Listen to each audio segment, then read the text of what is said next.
आज हमारे साथ मौजूद हैं मेडविन हॉस्पिटल के डॉक्टर पवन कुमार सैनी। आज हम उनसे जानेंगे कि उनके हॉस्पिटल में क्या-क्या सुविधाएँ हैं और क्या-क्या वो आगे करने वाले हैं। डॉक्टर साहब, हमारे चैनल में आपका स्वागत है। धन्यवाद। डॉक्टर साहब, सबसे पहले हमारे दर्शक आपका परिचय जानना चाहेंगे। मेरा नाम doctor Pawan Kumar Saini, general and laparoscopy surgeon in Medwin hospital, Corolla.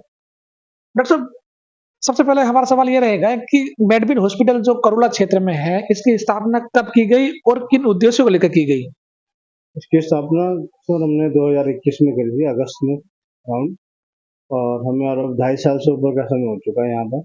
और उद्देश्य हमारा एक ही था कि गरीब लोगों की सेवा की जाए। जिन लोगों को मेडिकल सुविधा नहीं मिल पा रही है सही तरीके से, उनको मेडिकल सुविधाएं उपलब्ध कराएं।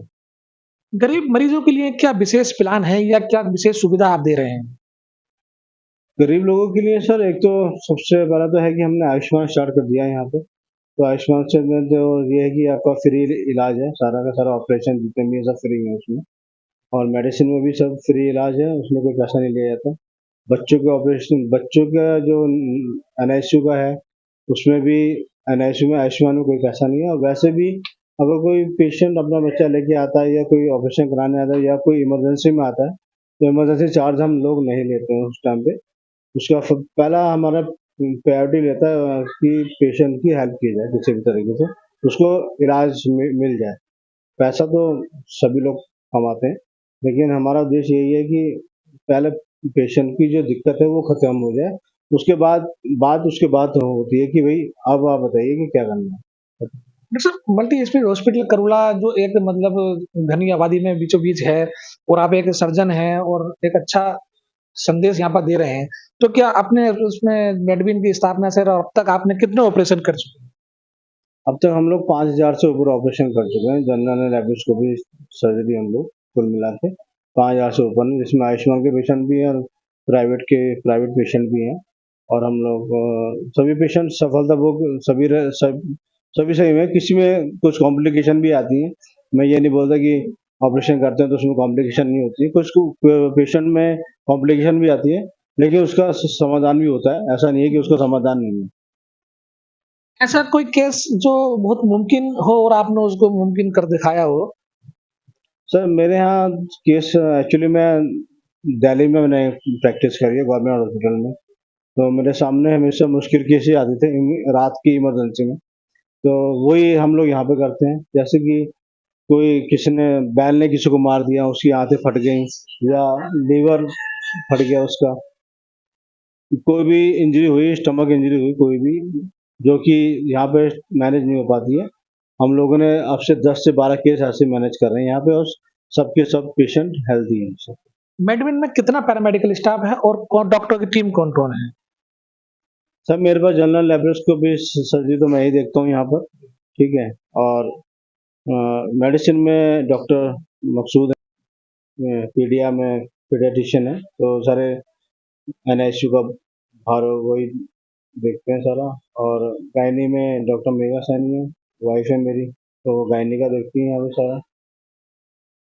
और हमारे यहाँ डॉक्टर शाहिद हैं जो ऑर्थोपेडिक हैं, वो सारा हड्डी से संबंधित कोई भी समस्या होती है तो वो उसको इलाज करते हैं। अब मरीजों के लिए क्या नया करने जा रहे हैं मेडविन में? मरीजों के लिए सर हम नया सोच रहे हैं कि यहाँ पे कई लोग हमारे पास आते हैं मेडिसिन में जिनको कार्डियो दिक्कत ज़्यादा रहती है, तो हम लोग आगे प्लान करेंगे कार्डियोलॉजिस्ट हम लोग अपॉइंट करें, और कार्डियोलॉजिस्ट यहाँ बैठे जो दिल की समस्याएं हैं जो आजकल कॉमन हो चुकी हैं हमारे खान पान की वजह से। हम लोग बहुत ही बाहर का खाना खाते हैं, अनहेल्दी फूड लेते हैं, तो हमारे शरीर के साथ साथ हमारे दिल पे भी असर पड़ता है उसका। तो हम लोग आगे प्लान करेंगे एक कार्डियोलॉजिस्ट और यहाँ पर हम लोग अपॉइंट करें। ये थे मेडविन हॉस्पिटल के director doctor Pawan Kumar Saini. Cameraman Sohail के साथ जो है जरीस मलिक, मुरादाबाद।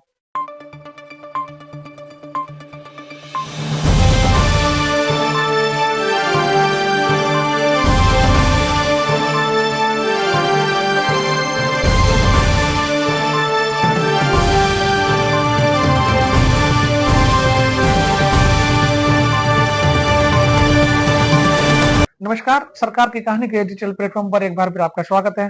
आज हमारे साथ मौजूद हैं सनराइज हॉस्पिटल के डॉक्टर डॉक्टर मुकेश मौर्य, जो गठिया रोग विशेषज्ञ हैं। आज हमारे दर्शक उनसे जानेंगे, उनसे कुछ जानकारी लेंगे। डॉक्टर साहब, सबसे पहले मेरे चैनल में आपका स्वागत है। Thank you. डॉक्टर साहब, सबसे पहले दर्शक ये जानना चाहेंगे कि आपका परिचय क्या है? मेरा नाम जैसे बताया डॉक्टर मुकेश कुमार मौर्य है। मैंने अपना जो डीएम का कोर्स है वो king George medical university Lucknow से किया है और अभी मैं वहाँ पे असिस्टेंट प्रोफेसर के पद पे कार्यरत हूँ। जो सनराइज हॉस्पिटल में आप कब से सेवाएं दे रहे हैं और किस किस दिन बैठ रहे हैं? हाँ, अभी तो आज मेरा पहला दिन है और मैं मंथ में 2 बार यहाँ पे आऊंगा, मोस्ट लाइकली सेकेंड और फोर्थ संडे को। डॉक्टर साहब, एक गठिया जो रोग विशेषज्ञ जो होता है उसको बहुत सारी जानकारी होती है, लेकिन आम पब्लिक को उसकी जानकारी नहीं होती है। तो हमारे दर्शक ये जानना चाहेंगे कि गठिया कितने प्रकार का होता है?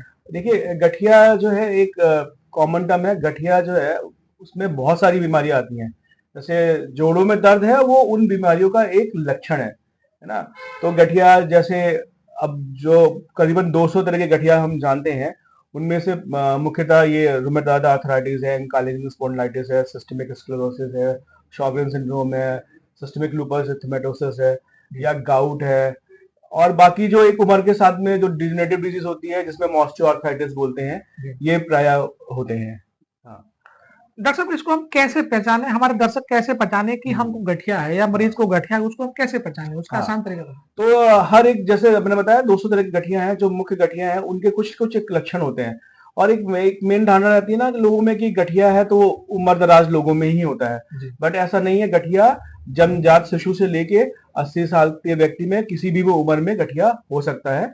हाँ, ऐसा पाया गया है कि महिलाओं में गठिया ज्यादा कॉमन होता है पुरुष की अपेक्षा, बट जैसे कुछ गठिया है जैसे एंकाइलोजिंग स्पॉन्डिलाइटिस है, वो प्राय पुरुषों में ज्यादा कॉमन होता है ना। तो जैसे मैंने बताया ना रूमेटॉइड आर्थराइटिस, तो ये गठिया यूजली फीमेल्स में ज्यादा कॉमन होता है और उसके लक्षण होते हैं कि जोड़ों में दर्द होना, साथ में सूजन आना, और सवेरे उठने पे जो स्टिफनेस है ना, मतलब मुट्ठी बांधने में दिक्कत होना, जो कि मुख्यतः 30 मिनट से ज्यादा होता है, तो वो ये गठिया के लक्षण होते हैं। मतलब छोटे जोड़ों में दर्द होना, सूजन होना, मुट्ठी बांधने में दिक्कत होना, और साथ में हल्का फुल्का फीवर आ सकता है। बाकी कभी कभी जैसे शॉगरेन सिंड्रोम होता है, तो उसमें ये होता है कि मुंह में सूखापन होना, आंखों में आंसू कम बनना, साथ में उसमें भी जोड़ों में दर्द मुख्यतः सारे गठिया में आता है, इसलिए हम इसको गठिया के नाम से जानते हैं। बट ये एक लक्षण है, ये मतलब बीमारी का नाम नहीं है। बाकी जैसे सिस्टेमिक लूपस एरिथेमेटोसिस होता है, वो भी फीमेल्स में कॉमन होता है। उसमें ये होता है कि धूप निकलने पे चेहरा लाल पड़ जाना, बटरफ्लाई जैसा चेहरे पे चकत्ते आ जाना, मुंह में छाले आना बार बार, बालों का झड़ना। अब कभी कभी उसमें क्या होता है कि गुर्दे का इन्वॉल्वमेंट भी होता है, तो उसे लूपस नेफ्राइटिस के नाम पे जानते हैं। लूपस में कोई भी शरीर का अंग प्रभावित हो सकता है, चमड़ी, गुर्दा, दिल, नसों में, आंखों में दिक्कतें हो सकती हैं। तो काफी सही से इलाज नहीं किया गया तो काफी कॉम्प्लिकेशंस हो सकते हैं। अधिकांश देखा जाता है कि महिलाओं को ज्यादा ये इसकी शिकायत होती है। क्या ये इलाज से इसका दवाइयों से खत्म हो सकता है या इसका रिप्लेसमेंट इसका इलाज है? गठिया जैसे नी रिप्लेसमेंट है, तो वो जो ऑस्टियोआर्थराइटिस वाला जो गठिया आता है उम्र के साथ में होता है कि इसमें जोड़ों का स्पेस एकदम कम हो गया है, तो बस वो उस बीमारी के लिए रिप्लेसमेंट है। बाकी जो गठिया जो होती है उसके लिए अलग अलग बीमारियों के लिए अलग अलग गाइडलाइंस है जो हम फॉलो करते हैं, जिसमें मुख्यतः पेन किलर्स, स्टेरॉइड, कुछ बायोलॉजिक्स या डिमार्ट्स, ये सब कैटेगरी की दवा होती हैं जिनके लिए हमें ट्रेनिंग दी जाती है, तो हम उसका इलाज उचित ढंग से कर सकते हैं।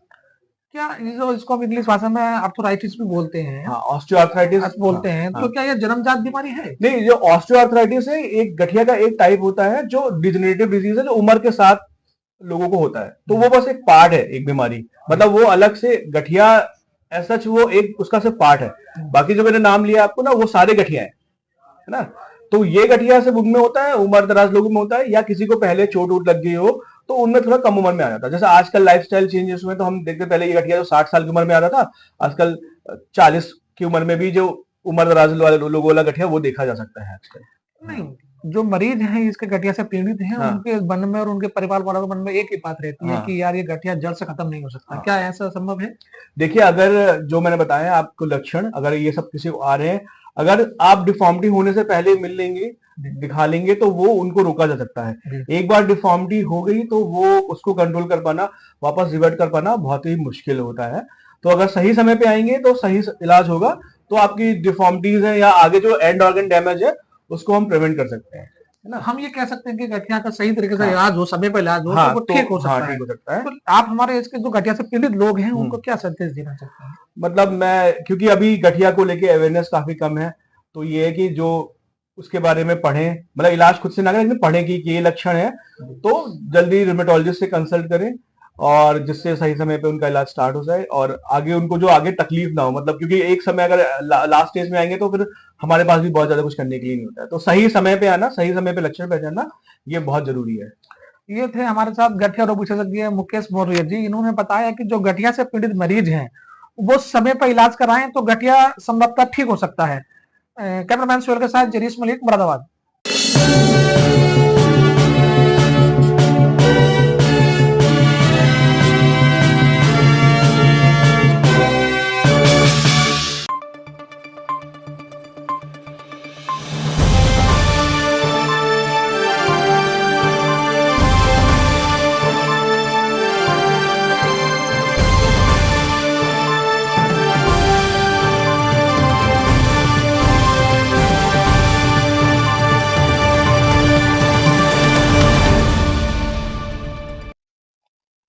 सरकार की कहानी डिजिटल प्लेटफॉर्म पर आज हमारे साथ मौजूद हैं अनिका हॉस्पिटल के director doctor Parvez Malik.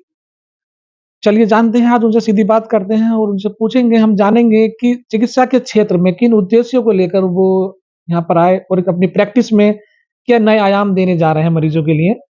Doctor साहब, थोड़ा हम जानना चाहेंगे, हमारे चैनल में आपका स्वागत है। चिकित्सा के क्षेत्र में आप किन उद्देश्यों को लेकर आए हैं और क्या नए आयाम मरीजों के लिए देने के लिए जा रहे हैं? वेरी फर्स्ट थैंक यू सरकार की कहानी कि आप लोग ये कवर स्टोरी के लिए यहाँ आए हैं और हमें मौका दिया है। अ, इस क्षेत्र में उतरने का सबसे मुख्य कारण ये था कि जब हमारा बचपन था, हम बचपन से अपने दादाजी को एज अ डॉक्टर देख रहे हैं, और जिस तरीके से वो लोगों की समाज सेवा में लगे होते हैं और उनको रिस्पेक्ट मिलती थी, वो बहुत देख के अच्छा लगता था। फिर उसके बाद हमारे परिवार से हमारे मामा जी जो इस लाइन में आए, तो वो मेरे एक तरीके से आइडियल रहे हैं, दादा और मेरे मामा। तो मेरा तभी से ही मुख्य उद्देश्य था कि मैं एक चिकित्सक बनूँ और लोगों की सेवा करूँ। डॉक्टर साहब, कई वर्षों से आप प्रैक्टिस कर रहे हैं, चिकित्सा के क्षेत्र में हैं। आपकी लाइफ में, आपकी प्रैक्टिस में कोई ऐसा केस आपके सामने आया जो बहुत ही मुश्किल हो और आपने उसको मुमकिन कर दिखाया हो? हाँ, इस तरीके के काफ़ी केसेज़ आए हैं, लेकिन मैं आपको अभी एक रिसेंटली केसेज़ का बताऊँगा। इस डेंगू के दौर का केस था। एक गर्भवती महिला थी, गाँव क्षेत्र की थी, जिसकी प्लेटलेट्स कुल 40,000 थी, और उसका पहले एक नॉर्मल बेबी हो चुका था, और यहाँ पर वो अपनी डिलीवरी के लिए आए। तो सभी जगह से उनको हायर सेंटर के लिए एडवाइस किया गया था, हमने भी उनको हायर सेंटर के लिए एडवाइस किया था, पर फाइनेंशियली कंडीशन उनकी बहुत पुअर थी, और वो हर तरीके का रिस्क लेके हम पे भरोसा करके उसको डिलीवरी का मौका हमें उन्होंने दिया। हमने अपनी तरफ से पूरी तैयारियाँ पीछे से रखी, प्लेटलेट्स, ब्लड सब कुछ बैकअप रखा, और उस गर्भवती महिला को हमने, जब उसकी डिलीवरी हुई और जो बच्चा उसके परिवार में आया, वो एक लड़की थी, और 7 साल के बाद उसको ये बच्चा हुआ था। और ऐसी परिस्थितियों में जब प्लेटलेट्स इतने डाउन और लोग पीछे हट रहे थे, तो मुझे बहुत खुशी हुई थी उस कामयाबी को देखकर अपने अस्पताल एक गाँव के क्षेत्र में। डॉक्टर साहब, जैसे आप एक छजलैट, एक अपना ये देहात एक एरिया आता है, इस संबंध में क्या मरीजों के साथ आपको क्या फेस करना पड़ता है? देखिए, जो गाँव का क्षेत्र है, फाइनेंशियल कंडीशन के हिसाब से मुझे बहुत सारी चीज़ें यहाँ देखनी पड़ती हैं, लेकिन मेरा पहले से ही उद्देश्य ये रहा है कि मैं गाँव की ही सेवा करूँ। और वैसे मुझे नौकरी के बहुत ऑप्शन थे, और जहाँ-तहाँ से, मतलब मुरादाबाद है मेरे पास, कांट है, मैं कहीं भी बोल सकता था, पर मुझे अपने क्षेत्र में, ग्रामीण क्षेत्र में लोगों को एक उच्च चिकित्सक सुविधाएँ प्राप्त दिलानी। डॉक्टर साहब, देखा गया है कि आप एमबीबीएस भी हैं और एक सोनोलॉजिस्ट भी हैं। तो मैं जानना चाहूँगा, हमारे दर्शक ये जानना चाहेंगे कि सोनोग्राफ़ी में और अल्ट्रासाउंड में क्या अंतर है? नहीं, देखिए, ये मैंने एमबीबीएस अपना किया कंप्लीट, उसके बाद फिर मैंने मूलचंद हॉस्पिटल से क्रिटिकल केयर की अपनी डिग्री प्राप्त की। उसके बाद फिर दिल्ली इंस्टीट्यूट से मैंने अपना सोनोग्राफ़ी का कोर्स किया, एक डिप्लोमा कोर्स होता है, बेसिक कोर्स होता है। अल्ट्रासोनोग्राफ़ी में और अल्ट्रासाउंड, मतलब अल्ट्रासाउंड में कोई अंतर नहीं है। अल्ट्रासाउंड एक मशीन है, जिससे हम अल्ट्रासाउंड को परफ़ॉर्म करते हैं, तो उसको अल्ट्रासोनोग्राफ़ी कहते हैं, है ना? एक सोनोलॉजिस्ट और एक रेडियोलॉजिस्ट में काफ़ी अंतर होता है। जो सोनोग्राफ़ी जो होती है, वो एक अ, बेसिक डिप्लोमा होता है, और जो रेडियोलॉजिस्ट जो होता है वो एक अपने आप में पूर्ण एक संपूर्ण अल्ट्रासाउंड योग्य एवं सीटी योग्य डॉक्टर्स होते सर, आपकी प्रैक्टिस में, आपके हॉस्पिटल में किस तरह के केसेस आपको फेस करने पड़ रहे हैं? हैं। देखिए, इस क्षेत्र में ज्यादातर जो मरीज हैं वो सांस एवं दर्द से पीड़ित ज्यादा लोग हैं। बूढ़े लोग बहुत ज्यादा हैं, सर्दियों में आके और ज्यादा परिस्थितियां बिगड़ जाती हैं। तो हमने यहाँ पे उनको ऑक्सीजन की सुविधा, बाईपैप की सुविधा एवं अ, दर्द के लिए बीच बीच में कैंप लगाते हैं, और इसको निजात पाने के लिए पूरी कोशिश कर रहे हैं। एक हड्डियों के डॉक्टर का हमारा कैंप रहता है बीच में, तो उनका भी हम इस तरीके की सुविधा प्रदान कर डॉक्टर साहब, इस प्रैक्टिस के दौरान आपको कहीं सम्मानित किया गया हो किसी संस्थान के द्वारा, या किसी उसके आपको अवार्ड वगैरह दिया गया हो उस दौरान? हैं। हाँ, मुझे सम्मानित किया गया है। जिस अस्पताल में मैं पहले था, एचएम हॉस्पिटल में, वहाँ का मुझे बेस्ट डॉक्टर में का अवार्ड दिया गया था। और मैं जिस अस्पतालों में पहले एम्स में काम किया है, वहाँ पे मुझे बेस्ट जूनियर रेजिडेंट का सर्टिफिकेट मिला है। और मैं अपनी पूरी कोशिश करता हूँ हर तरीके से प्राप्त, मतलब चिकित्सा के क्षेत्र में अच्छे से अच्छे काम करने के लिए। और हाल ही में अभी हमारे कांट में एक प्रोग्राम हुआ था, उसके अंदर भी मुझे सम्मानित किया गया।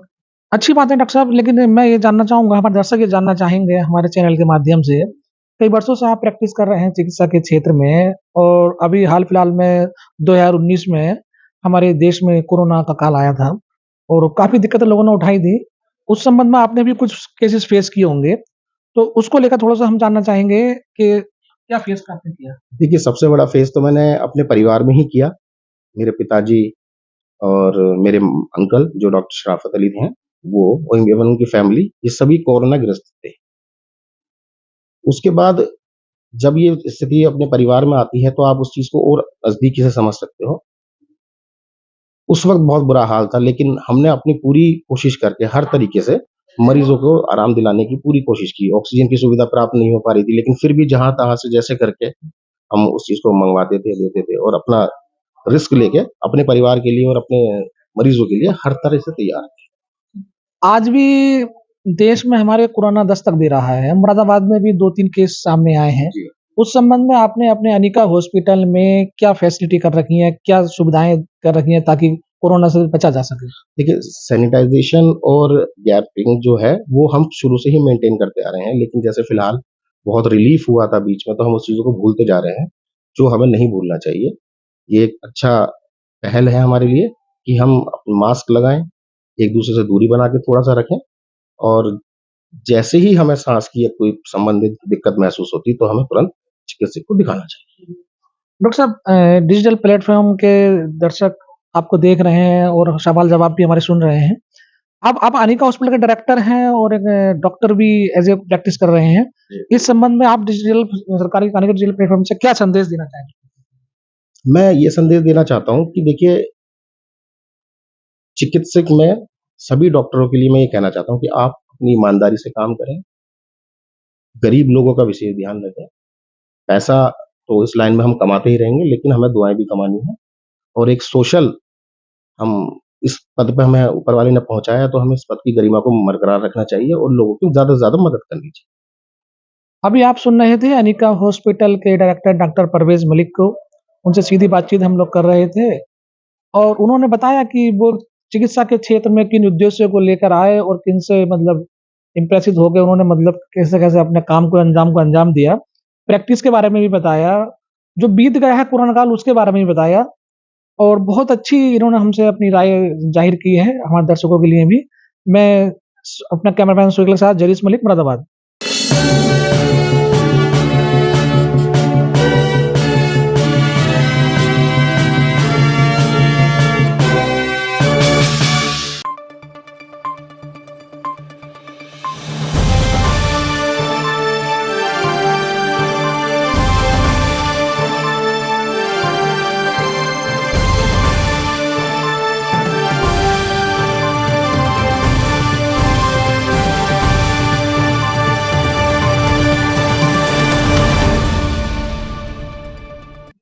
एक बार फिर आज सरकार की कहानी डिजिटल प्लेटफ़ॉर्म पर हमारे साथ मौजूद हैं रामपुर दोराई से सर्जिमेंट हॉस्पिटल के डायरेक्टर डॉक्टर शमीम अहमद। हम आज इनसे जानेंगे कि इन्होंने अपने चिकित्सा के क्षेत्र में क्या-क्या नई-नई उपलब्धि की है और किस तरह से मरीजों को ट्रीटमेंट किया है। डॉक्टर साहब, स्वागत है हमारे चैनल में आपका। जी, अस्सलाम वालेकुम। डॉक्टर साहब, आज हम आपसे जानने की कोशिश करेंगे, हमारे दर्शक आपसे जानने की कोशिश करेंगे कि आपने चिकित्सा के क्षेत्र में अब तक क्या-क्या गतिविधियों के तहत उपलब्धि की है? जी, मेरा नाम डॉक्टर शमीम अहमद है और मैं यहीं आपके पड़ोसी रामपुर से मसवासी क्षेत्र है, वहाँ से बिलॉन्ग करता हूँ और मेरे जो पापा थे वो किसान थे। जी, और बड़े भाई मेरे डॉक्टर हैं, बीएमएस डॉक्टर हैं। तो उन्हीं से इंस्पायर्ड होकर मैंने पहले से ही जब शुरू में हाई स्कूल और इंटरमीडिएट की पढ़ाई कर रहा था, तब से मेरे अंदर जज़्बा था कि मुझे भी एक अच्छा डॉक्टर बनना है। जिसके लिए मैंने काफ़ी मेहनत की और शुरू-शुरू में मैं 10वां मैंने यहीं से किया था। उसके बाद मैं अलीगढ़ मुस्लिम यूनिवर्सिटी से 11वां-12वां किया मैंने। 11th-12th में एडमिशन ले लिया था वहाँ पर। तो वहाँ पर मुझे जब वहाँ जाकर फिर पता चला कि हाँ, हम लोग बहुत ज़्यादा पिछड़े हैं अभी भी। बहुत सी चीज़ों से महरूम रह गए हैं यहाँ के लोग। क्योंकि उनको पता नहीं होता, कोई गाइडेंस करने वाला नहीं होता कि क्या आगे बढ़ना है, क्या करना है हमको। फिर मैंने वहाँ पर मेहनत की और मैंने सीपीएमटी के माध्यम से केजीएमसी में एडमिशन लिया, किंग जॉर्ज मेडिकल कॉलेज जो लखनऊ में है। वहाँ से मैंने एमबीबीएस में एडमिशन लिया था 2007 बैच में। फिर वहाँ से मैंने जो है पढ़ाई मेहनत की वहाँ से। उसके बाद मैंने एमएस का एग्ज़ाम दिया, जिसके लिए मुझे जो है RNT medical college Udaipur Rajasthan से, जो कि सरकारी है, वहाँ से मैंने एमएस की एडमिशन लिया। वहाँ से डॉक्टर साहब, आपने डॉक्टरी का पेशा ही क्यों चुना? क्या किसी से प्रेरणा ली आपने? थोड़ा बताएँगे दर्शकों को हमारे? जी, जी। मैंने जो मेरे भाई थे, वो भी डॉक्टर फ़ील्ड में थे पहले से ही, वो बीएमएस किए हुए हैं। तो उनसे ही मैंने प्रेरणा ली काफ़ी, जब देखा कि अपना क्षेत्र में जो सर्जरी में बहुत कम लोग थे, पहले से ही बहुत ज़्यादा हम लोग पिछड़े थे, काफ़ी पीछे थे। तो मुझे लगा कि यहाँ पर जो है डॉक्टर बन के यहाँ के लोगों की सेवा की जाए और जो एडवांस लेप्रोस्कोपिक और ये इन माध्यम में काफ़ी पीछे थे, यहाँ पर कुछ ज़्यादा लोग नहीं थे। तो उसके लिए फिर मैंने कई फेलोशिप की, जिनसे जो है जो लेप्रोस्कोपिक सर्जरी और इन सब में आगे बढ़ने की कोशिश की जा रही है, तो वो सब की गई है। आप एक जनरल सर्जन हैं और सर्जिमेट के डायरेक्टर हैं। तो ऐसा कोई अपने प्रैक्टिस में कोई ऐसा अनुभव बताइए जो वो केसेस आपके पास आया हो और वो नामुमकिन हो और आपने उसको मुमकिन कर दिखाया हो? देखिए, जो हम लोगों का फ़ील्ड है, जो सर्जरी का फ़ील्ड है, वो तो चैलेंजिंग है। रोज़ नए केस ऐसे होते हैं जो ऐसा होता है कि हाँ, इसमें बहुत कुछ मुश्किल है, मरीज़ की जान बचनी भी मुश्किल है। तो ऐसे तो बहुत से केस हुए हैं तब से लेके अभी तक अपनी फ़ील्ड में। अभी पीछे ही एक, जब मैं तो पीजी कर रहा था एमएस में, तो कई केस ऐसे हुए जो अनएक्सपेक्टेड थे कि उनका वो बचना ही मुश्किल था। एक था कि उसमें एक ट्रॉमा का केसेस था जिसके अंदर एक रॉड उसकी थ्रू एंड थ्रू पेट के थ्रू निकल गई थी। तो उसमें मल्टीपल ऑर्गन डैमेज थे। तो वो हम लोगों ने किया था, वो सक्सेसफुल ठीक होके गया था। उसके बाद भी मैं जीटीबी से भी एसआरशिप की थी मैंने, सीनियर रेज़िडेंसी गुरु तेग बहादुर जो दिल्ली में है। उसमें भी काफ़ी चैलेंजिंग केस मैंने किए हैं, जो उससे फिर लगता है कि हाँ, जो फ़ील्ड अपने फ़ील्ड में हम लोग हैं, तो उसमें लगता है कि हाँ, हमने कुछ अच्छा है जो हम कुछ कर लेते हैं सबके लिए। डॉक्टर साहब, सर्जिमेट हॉस्पिटल के आप डायरेक्टर हैं, तो मैं जानना चाहूँगा, हमारे दर्शक जानना चाहेंगे कि इस हॉस्पिटल में क्या-क्या सुविधाएँ मरीज़ों को आप दे रहे हैं और क्या नया आयाम उपलब्धि के तौर पे आप देंगे? देखिए, रामपुर दोराहे पे हमने जो अपना हॉस्पिटल खोला, वो इसीलिए खोला था क्योंकि यहाँ पे जो था, दूर-दूर तक सारे के सारे जो भी थे, कोई अच्छा हॉस्पिटल नहीं था यहाँ पर। फिर हमने इसलिए कोशिश किया, मैं शमीम अहमद हूँ और एमबीबीएस एमएस हूँ। मेरी वाइफ़ जो हैं, वो भी एमबीबीएस एमएस हैं और यहाँ पर जो है सर्जरी के सारे केसेस होते हैं। यहाँ पे हमारे यहाँ पे मेडिसिन के लिए भी आती हैं, डॉक्टर अंजलि हैं और एक पीडियाट्रिक्स भी हैं। तो पीडियाट्रिक, तो सारे के सारे फ़ील्ड धीरे-धीरे हम लोग कोशिश कर रहे हैं यहाँ पर जो है यहाँ की जनता को मुहैया कराए जाएँ। तो अभी तो फ़िलहाल हम लोग यहाँ से सर्जरी, यूरो सर्जरी, गायनी की सर्जरी, ये सब चीज़ें होती हैं, मेडिसिन, बच्चों की सारे जो बीमारियाँ होती हैं उनका इलाज, एनआईसीयू, पीआईसीयू, ये सब चीज़ें हैं यहाँ पर। और आगे के क्षेत्र में हम आयुष्मान का भी, हमारे यहाँ सारा का सारा आयुष्मान का है। आयुष्मान से किन्हीं जिन लोगों को कोई भी ऑपरेशन करवाना है, वो सब यहाँ पर दूरबीन के या चीरे वाले सारे ऑपरेशन यहाँ पर होते हैं। और एक जो है हेमोरॉइड्स में जैसे जो पाइल्स होता है, उसके लिए सब लोगों को पहले क्या होता था, बहुत बहुत बड़ा चीरा लगा के ऑपरेशन करना पड़ता था। अब दूरबीन से ही स्टेपलर आता है, एक जो बना बनाया स्टेपलर कंपनी मेड होता है, उसको एक ही बार यूज करना था, उसके जो है रिजल्ट बहुत अच्छे हैं। तो ना मरीज को दर्द होता है, ना उसके बाद कोई खून का रिसाव या कुछ किसी चीज का, ना किसी चीरे का निशान होता है। तो कोई भी ऐसे व्यक्ति हैं वो जो इस चीज से परेशान हो गए हैं, वो यहाँ पर आए और सेवा का लाभ उठाएं यहाँ पर। डॉक्टर साहब, ये जो अपना सर्जिमेड हॉस्पिटल है, इसमें कोई ऐसी प्रैक्टिस के दौरान आपको किसी से सम्मानित किया गया हो, आपको द्वारा किया गया हो, या प्रैक्टिस के दौरान कहीं और भी आपके उसमें जब प्रैक्टिस करते हैं, इससे पहले भी करते थे, वहाँ सम्मानित किया गया हो, ऐसा कोई दृश्य हमें आप बताइए दर्शकों को। जी देखिए, हम क्योंकि ये हमारा जो एमबीबीएस एमएससी है, जो उसका वो दौरान होता है, ये बहुत लंबा समय होता है, क्योंकि 5 साढ़े 5 साल तो हम लोगों को एमबीबीएस करने में लगते हैं, फिर 3 साढ़े 3 साल एमएस, फिर एसआरशिप, तो ये लगभग 10 साल का तो ये वाला हमारा अनुभव हो जाता है। तो इसमें कई पेपर और इन सब में सम्मानित किया गया है, और मैंने जो लेप्रोस्कोपिक सर्जरी जो दूरबीन के होते हैं, उसमें फेलोशिप की हैं, तो उसमें भी सम्मानित किया गया है। मैंने लखनऊ में ही एक प्रोग्राम था, उसमें मैंने लेप्रोस्कोपी में भी प्राइज़ अर्जित किए हैं। तो ऐसे कई वो हुए हैं इवेंट, जो भी इवेंट जिसमें मुझे सम्मानित किया गया। सर्जिमेड हॉस्पिटल में अल्ट्रासाउंड की भी सुविधा मरीजों के लिए आपने कर रखी है, तो अल्ट्रासाउंड में और उसमें जो डॉक्टर आपके यहाँ अवेलेबल हैं अल्ट्रासाउंड के, तो वो किस तरह से मतलब अपना टाइम यहाँ इस हॉस्पिटल में देते हैं मरीजों के लिए? क्या उनका टाइमिंग रहता है? देखिए, हमारे यहाँ जो अल्ट्रासाउंड में लिए भी है, तो डॉक्टर यास्मीन हैं, वो करती हैं, और टाइम तो वो निकाल लेती हैं सब कुछ सारे पेशेंट का देखने के लिए। तो टाइम हम लोग 24 आवर्स यहीं रहते हैं, ज़्यादातर टाइम सुबह से लेके शाम तक का यही रहता है, कहीं और तो हम ज्वाइन किए हुए नहीं है। कि ऐसा होता है बहुत सी जगह पर कि वो पार्ट टाइम के लिए डॉक्टर आते हैं, 2 घंटे के लिए, 1 घंटे के लिए। इस पेशे में नई युवा पीढ़ी भी कदम बढ़ा रही है, तेजी के साथ मतलब लोग नीट की तैयारी कर रहे हैं, तो उनके लिए कुछ संदेश? देखिए, मैं तो यही कहूँगा, मैं भी एक बहुत लो बैकग्राउंड से ही उठा हूँ, जो हिंदी मीडियम से ही पढ़ाई की है। पहले मैंने मदरसे में पढ़ाई की थी, फिर उसके बाद हिंदी मीडियम से ही। तो अपना क्षेत्र जो है काफ़ी पीछे है, मतलब मैं देखता था एमबीबीएस के टाइम पे भी, यहाँ के लोग बहुत कम मिलते थे, 1 या 2 लोग होते थे आस-पड़ोस पड़ोस के, बाकी के तो बाहर के क्षेत्र के, बिहार के, इधर के बहुत ज़्यादा रहते हैं। तो मैं यही कहूँगा, जो नई युवा पीढ़ी है, वो जितनी ज़्यादा मेहनत करेगी, जितना ज़्यादा टाइम पढ़ाई में देंगे, वो आगे बढ़ने के लिए उनके लिए बहुत ज़्यादा लाभकारी होगा। चाहे वो हाई स्कूल में हो या इंटर में हो, क्योंकि जो हमारी नींव होती है ना, वो जितनी मजबूत होगी, वो आगे तक बिल्डिंग स्ट्रॉन्ग बनती हुई चली जाएगी। तो कोशिश यही है, वो अच्छे से अच्छा पढ़ाई करें। जो भी फेसबुक, ये सब इंस्टाग्राम है, इनको ना यूज़ करके वो अपनी पढ़ाई के लिए देखें, क्योंकि अब स्मार्टफ़ोन ये सब इतने आ गए हैं। पहले हमारे टाइम में नहीं था, सब सिर्फ़ बुक्स पढ़नी थी। अब तो इतना सब कुछ है, आप यूट्यूब खोलिए, कोई भी चैनल देख लीजिएगा पढ़ाई से रिलेटेड, सारा सब कुछ मिल जाएगा, सारी चीज़ें। तो वो आगे बढ़ने के लिए यूज़ कर सकते हैं इसको, टेक्नोलॉजी को यूज़ करिए आप, आगे बढ़िए, क्योंकि फ्यूचर सिर्फ़ आपकी है। अभी कुछ साल आपको बड़े ही मुश्किल लगेंगे, पर आगे आप बेहतर ही रहेंगे फिर, और आगे लोगों की सेवा करेंगे, सब कुछ। आज हमारे साथ मौजूद थे सर्जिमेड हॉस्पिटल के डायरेक्टर डॉक्टर मोहम्मद समीम, जो एमबीबीएस हैं, एमएस सर्जन हैं, जनरल फिजिशियन हैं। कैमरामैन सोहेल के साथ मैं जरीस मलिक, मुरादाबाद।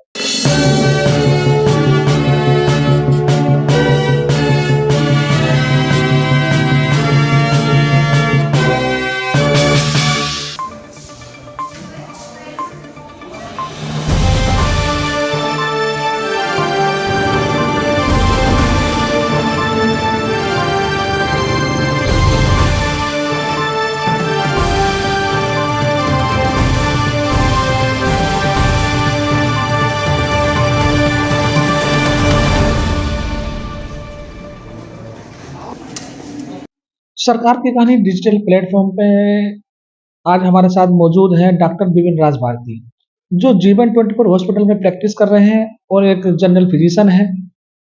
एमबीबीएस एमडी उन्होंने किया हुआ है।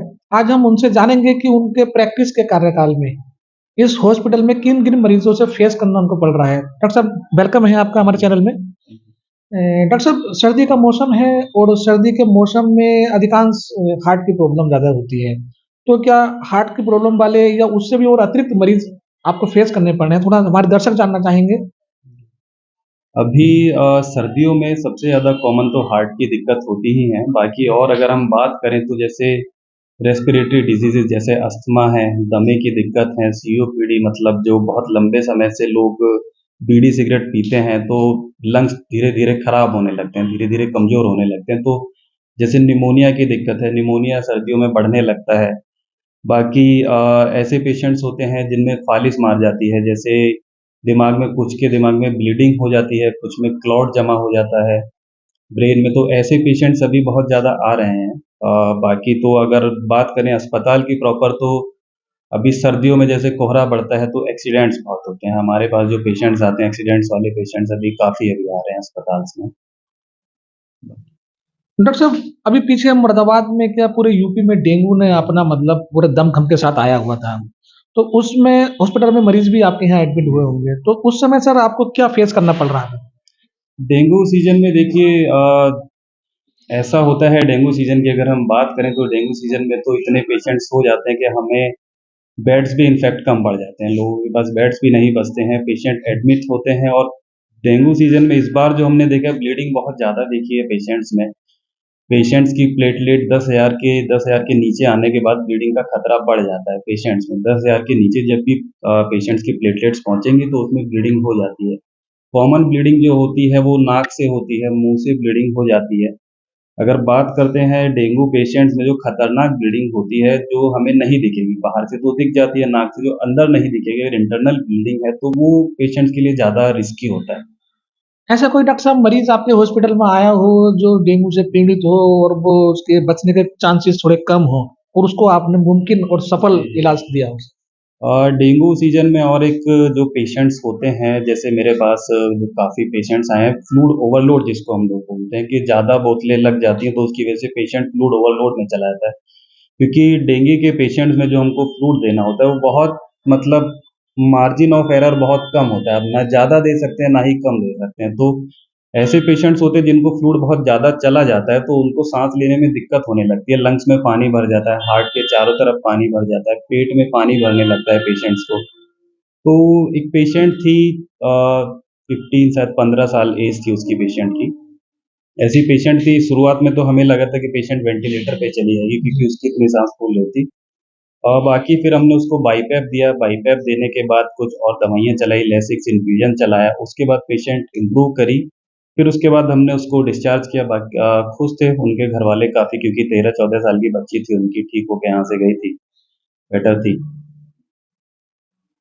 डॉक्टर साहब, जो हॉस्पिटल है जीवन 24 हॉस्पिटल, इसकी स्थापना कब हुई और किन उद्देश्यों को लेकर की गई? सर इसकी स्थापना 1.5 से 2 साल अभी हो गया है, 2 साल पहले के आसपास इसकी स्थापना हुई है और इस एरिया में अगर हम बात करेंगे तो जिला अमरोहा में बहुत मल्टी स्पेशलिटी हॉस्पिटल्स हैं नहीं। अब हमारे हॉस्पिटल में MD medicine, general surgery, paediatrician, gynaecology, urologist, neuro surgery ये सब सुविधाएँ हैं। तो एक मुझे लगता है कि अमरोहा जैसे छोटा छोटा जिला तो नहीं बोल सकते हैं, बट अमरोहा जैसे जिले में एक मल्टी स्पेशलिटी हॉस्पिटल की बहुत ज़्यादा नीड थी। तो यही सोच के सर क्या-क्या हॉस्पिटल में सुविधाएँ हैं और क्या आगे करने जा रहे हैं?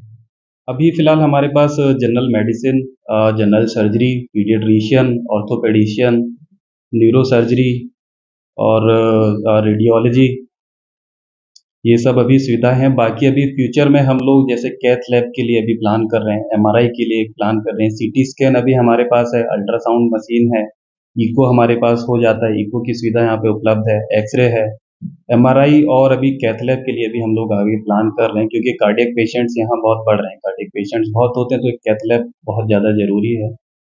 हमारे दर्शक आपसे जानना चाहेंगे हमारे चैनल के माध्यम से कि आपकी जो आपने डिग्री मेडिकल में हासिल की है, एमबीबीएस, एमडी की है, कहाँ से की है और किन से प्रेरणा लेकर की है? आप चाहे तो एक प्राइवेट जॉब भी कर सकते थे, आप डॉक्टरी के पेशे में ही सर क्यों आए? हमारे दर्शक जानना चाहेंगे आपसे। मैंने अपनी एमबीबीएस एलएलआरएम मेडिकल कॉलेज से किया है और अपनी पीजी एमडी मेडिसिन वो केजीएमसी लखनऊ से किया है। फिर उसके बाद 2 साल का एसआरसी भी मैंने केजीएमसी से ही किया है। जो प्रेरणा की बात है ऐसा है कि मेरे अंकल थे, मेरे अंकल डॉक्टर थे, पीडियाट्रिशियन थे, फिर किसी कारणवश वो एक्सपायर कर गए। तो प्रेरणा तो मुझे वहीं से मिली थी, फिर बाकी धीरे-धीरे तो जैसा होता गया आगे बनते गए, चलता गया। आपकी प्रैक्टिस के दौरान कहीं आपको अवार्ड से सम्मानित किया गया हो, हमारे दर्शक ये भी जानना चाहेंगे। सर केजीएमसी में मुझे अवार्ड मिला था, best work in the department of medicine, best best work in the department of medicine में गोल्ड मेडल मुझे। आज की युवा पीढ़ी नीट की तैयारी कर रही है, डॉक्टर बनना चाहती है, क्योंकि आप वर्तमान में डॉक्टर भी हैं और एक एमडी मेडिसिन जनरल फिजिशियन भी हैं, तो उस युवा पीढ़ी के लिए क्या संदेश देना चाहेंगे? डॉक्टरी देखिए बहुत नोबल प्रोफेशन है, क्योंकि आप जब किसी की जान बचाते हैं तो आपको अंदर से अच्छा लगता है। पैसा तो आप नो डाउट किसी भी फील्ड में जाएँगे, पैसा तो आप कमा लेंगे, एक इंटरनल सैटिस्फैक्शन मिलता है कि हाँ, मैंने 10-12 साल दिए हैं, 10-12 साल मैंने पढ़ाई की है और उसके बाद अगर मैं 2 पेशेंट की भी जान बचा ले रहा हूँ, तो एक जो सैटिस्फैक्शन जो आता है, वो मुझे नहीं लगता शायद किसी और प्रोफेशन में शायद आता हो मेरे अकॉर्डिंग। डॉक्टरी प्रोफेशन में आपको बहुत अच्छा लगता है जब आप किसी की जान बचाते हैं तो। हमारे साथ मौजूद थे जीवन 24 हॉस्पिटल के डॉक्टर बिपिन राज भारती।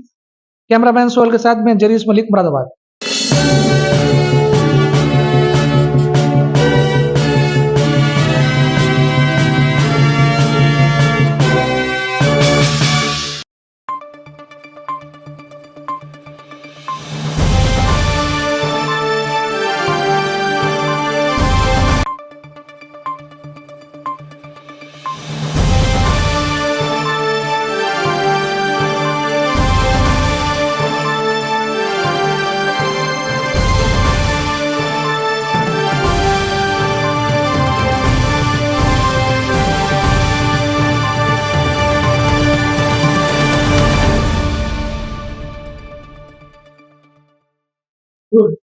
सरकार की कहानी डिजिटल प्लेटफॉर्म पर आज हमारे साथ मौजूद हैं मुरादाबाद के प्रसिद्ध डॉक्टर और हड्डी रोग विशेषज्ञ कोसमोस हॉस्पिटल के डायरेक्टर डॉक्टर अनुराग अग्रवाल जी। आज हम इनसे जानेंगे कि एक अपने हॉस्पिटल में नई टेक्नोलॉजी लेकर आए हुए हैं।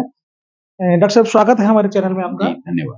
डॉक्टर साहब, ये जो रोबोटिक टेक्नोलॉजी आप अपने हॉस्पिटल में लेकर आए हैं, थोड़ा इसके बारे में हमारे दर्शकों को बताइएगा।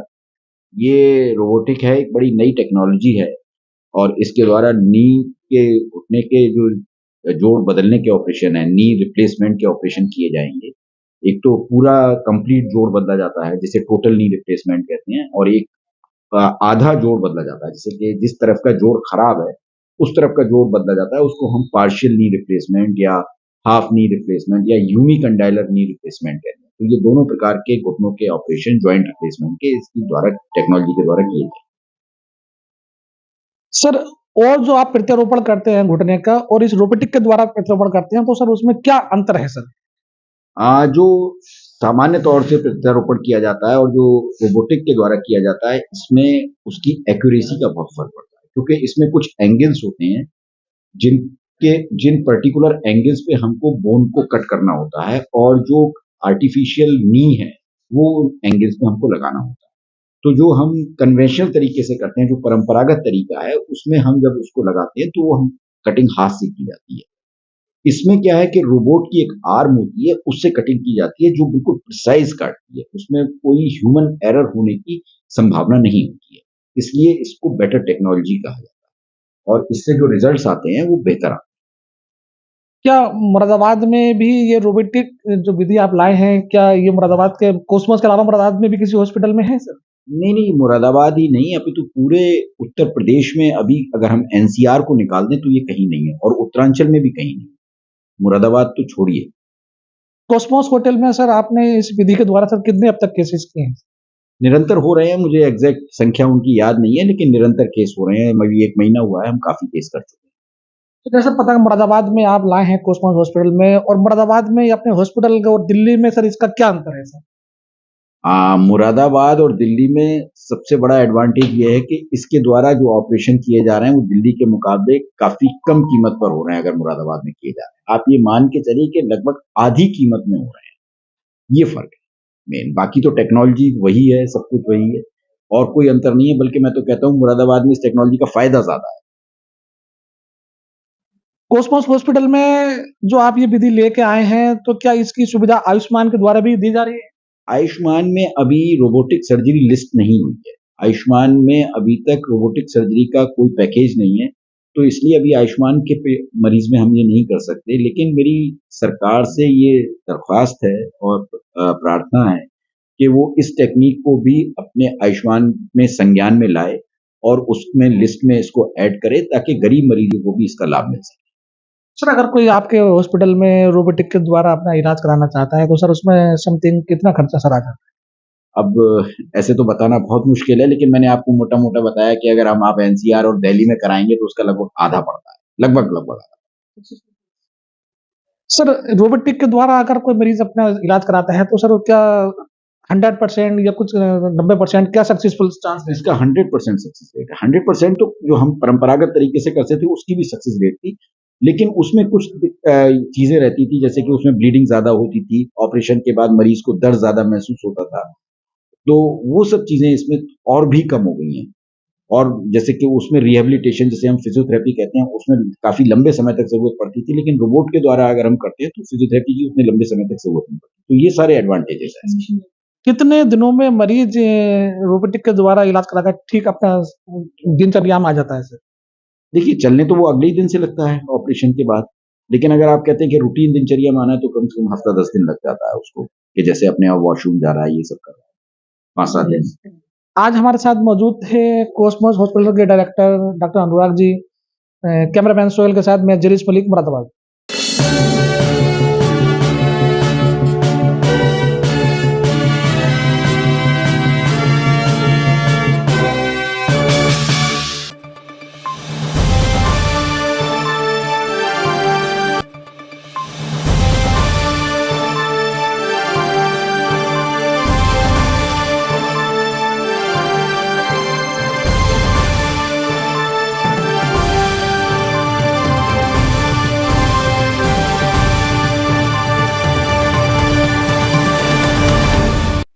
सरकार की कहानी डिजिटल प्लेटफॉर्म पर आज हमारे साथ मौजूद हैं डॉक्टर साजिया मोनिस, स्त्री रोग विशेषज्ञ हैं और जो होप क्लिनिक की एमडी हैं।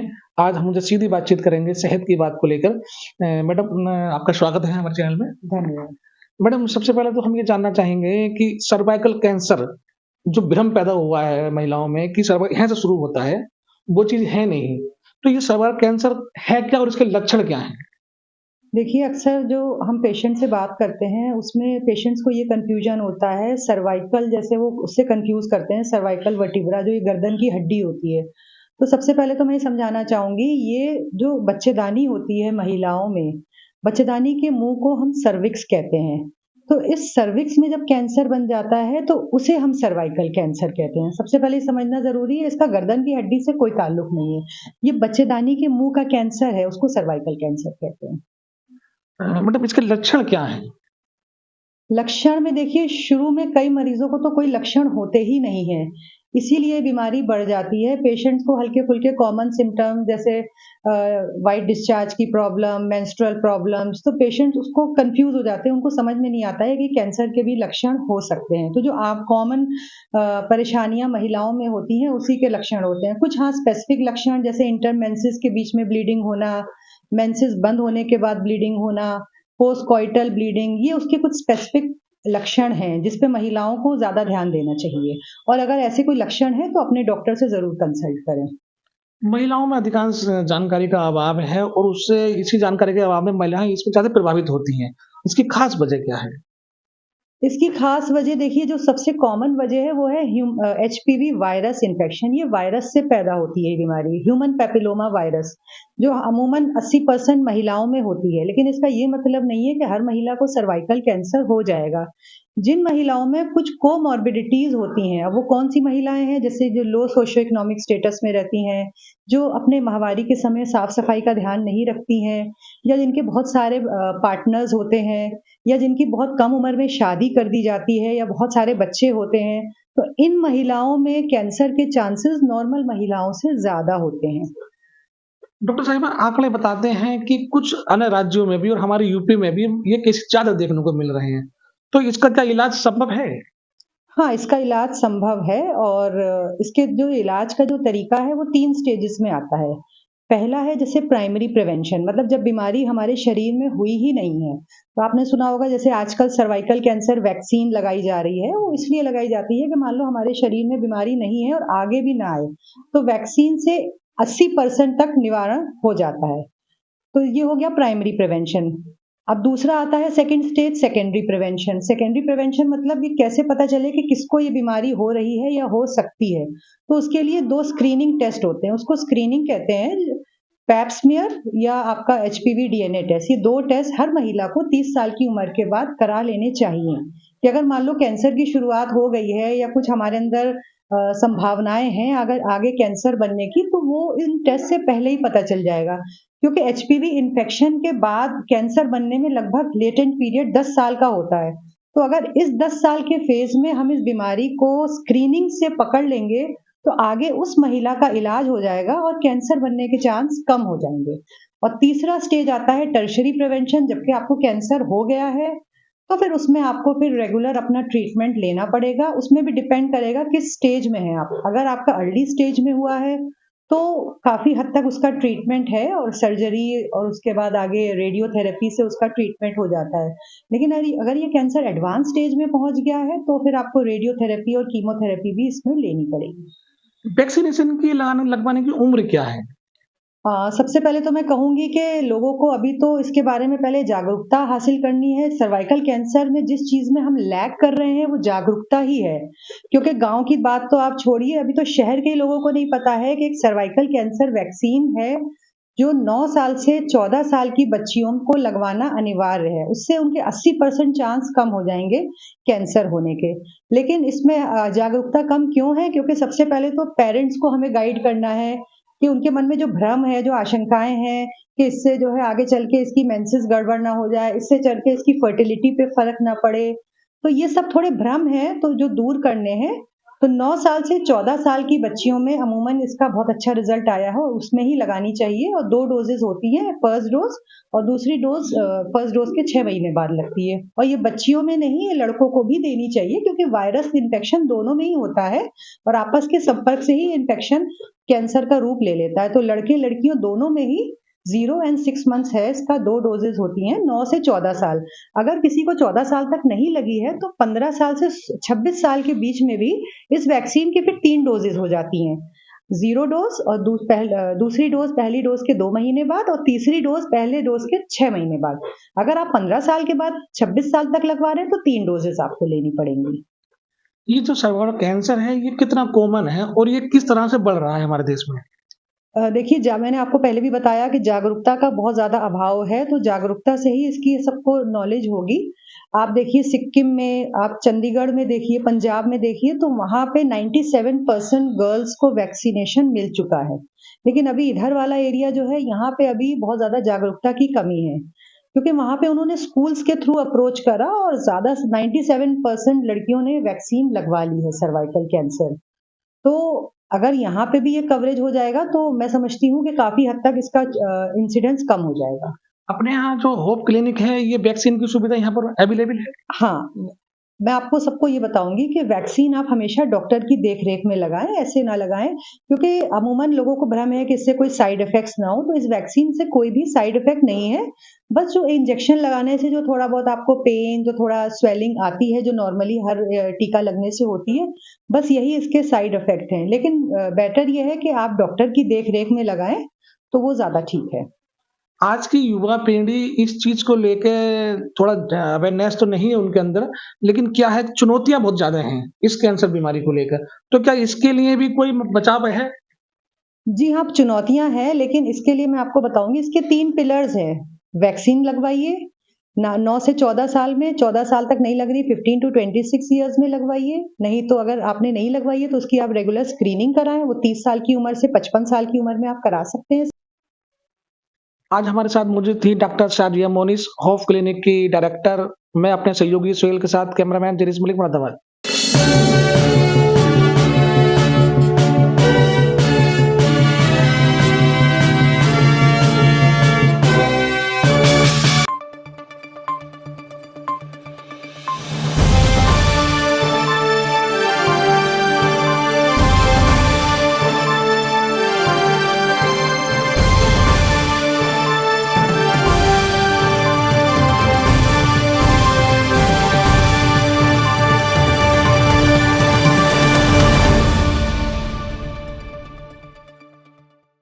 तक आपका परिचय जानना चाहेंगे कि आप इस हॉस्पिटल में कब से सेवाएँ दे रहे हैं और आपने जो अपनी शिक्षा ग्रहण की है, कहाँ से? देखिए मैं डॉक्टर गितेश मानिक एक्चुअली मैंने एमबीबीएस और एमडी अपना जेआरएमसी ग्वालियर से किया था। एमबीबीएस मेरा 2007 बैच और 2010 का मेरा एमडी पास आउट है। 2012 में मेरा सीएमसी वेलोर चेन्नई से मैंने अपना डीएम कार्डियोलॉजी उत्तीर्ण किया था। तो 2015 से लेकर अब तक तकरीबन 9 से 10 साल का ये कार्डियोलॉजी प्रैक्टिस का मुझे एक्सपीरियंस है और मैं लास्ट 3 साल से एशियन विवेकानंद अस्पताल में कार्यरत हूँ। डॉक्टर साहब, यह सुनकर अक्सर ऐसा लगता है कि एकदम से अचानक हमें सूचना मिली कि उस आदमी को, उस मनुष्य को दिल का दौरा पड़ गया। तो ये दिल का दौरा क्यों पड़ता है और इसके क्या-क्या हम सावधानी बरत सकते हैं? देखिए ये बहुत इंपॉर्टेंट सवाल है। ये आप लोग देख रहे होंगे कि नॉर्मल पब्लिक को, इवन आपने देखा होगा काफी नेता अभिनेता इन लोगों को भी हार्ट अटैक बहुत यंग एज में आ रहे हैं। तो सबसे बड़ा इसका मुख्य कारण है वो है मॉडर्नाइजेशन। हम लोग मॉडर्न कल्चर तो फॉलो कर रहे हैं जिसमें हमारा खान पान बदल गया है। सिगरेट स्मोकिंग, अल्कोहल ये बहुत कॉमन हो गया हमारे डे टू डे लाइफ में।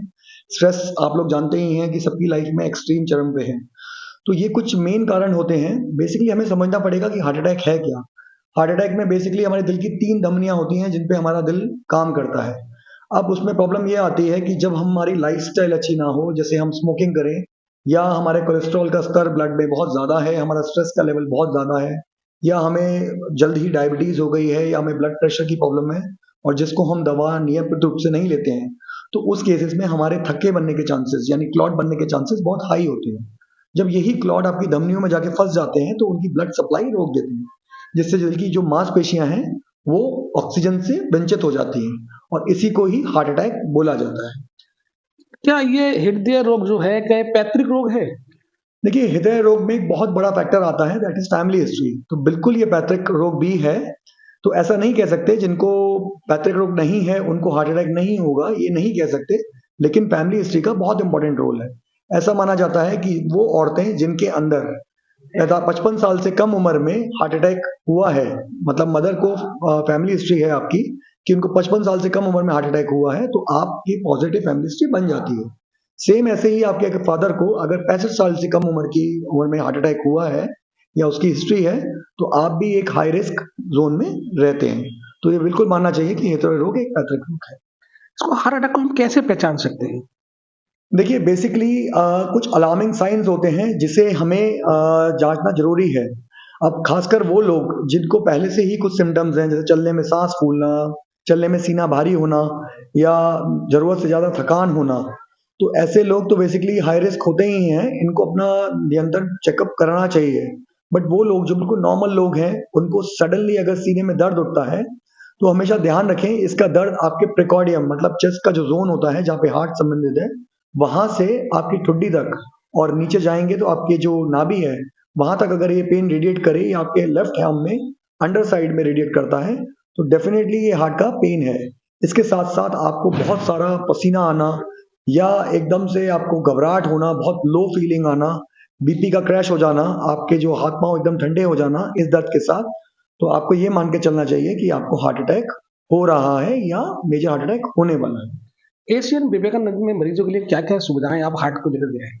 देखिए यहाँ 3 साल में हमने बहुत तरक्की की है इस चीज में। पहले तो यहाँ बेसिक एंजियोग्राफी एंजियोप्लास्टी ही होती थी, जिसको हम एडवांस तौर पे ले गए हैं। जैसे कि कैल्सिफाइड आर्टरीज होती थी, पहले इनकी एंजियोप्लास्टी करना संभव नहीं था, तो ऐसे पेशेंट बेसिकली दिल्ली के लिए जाते थे।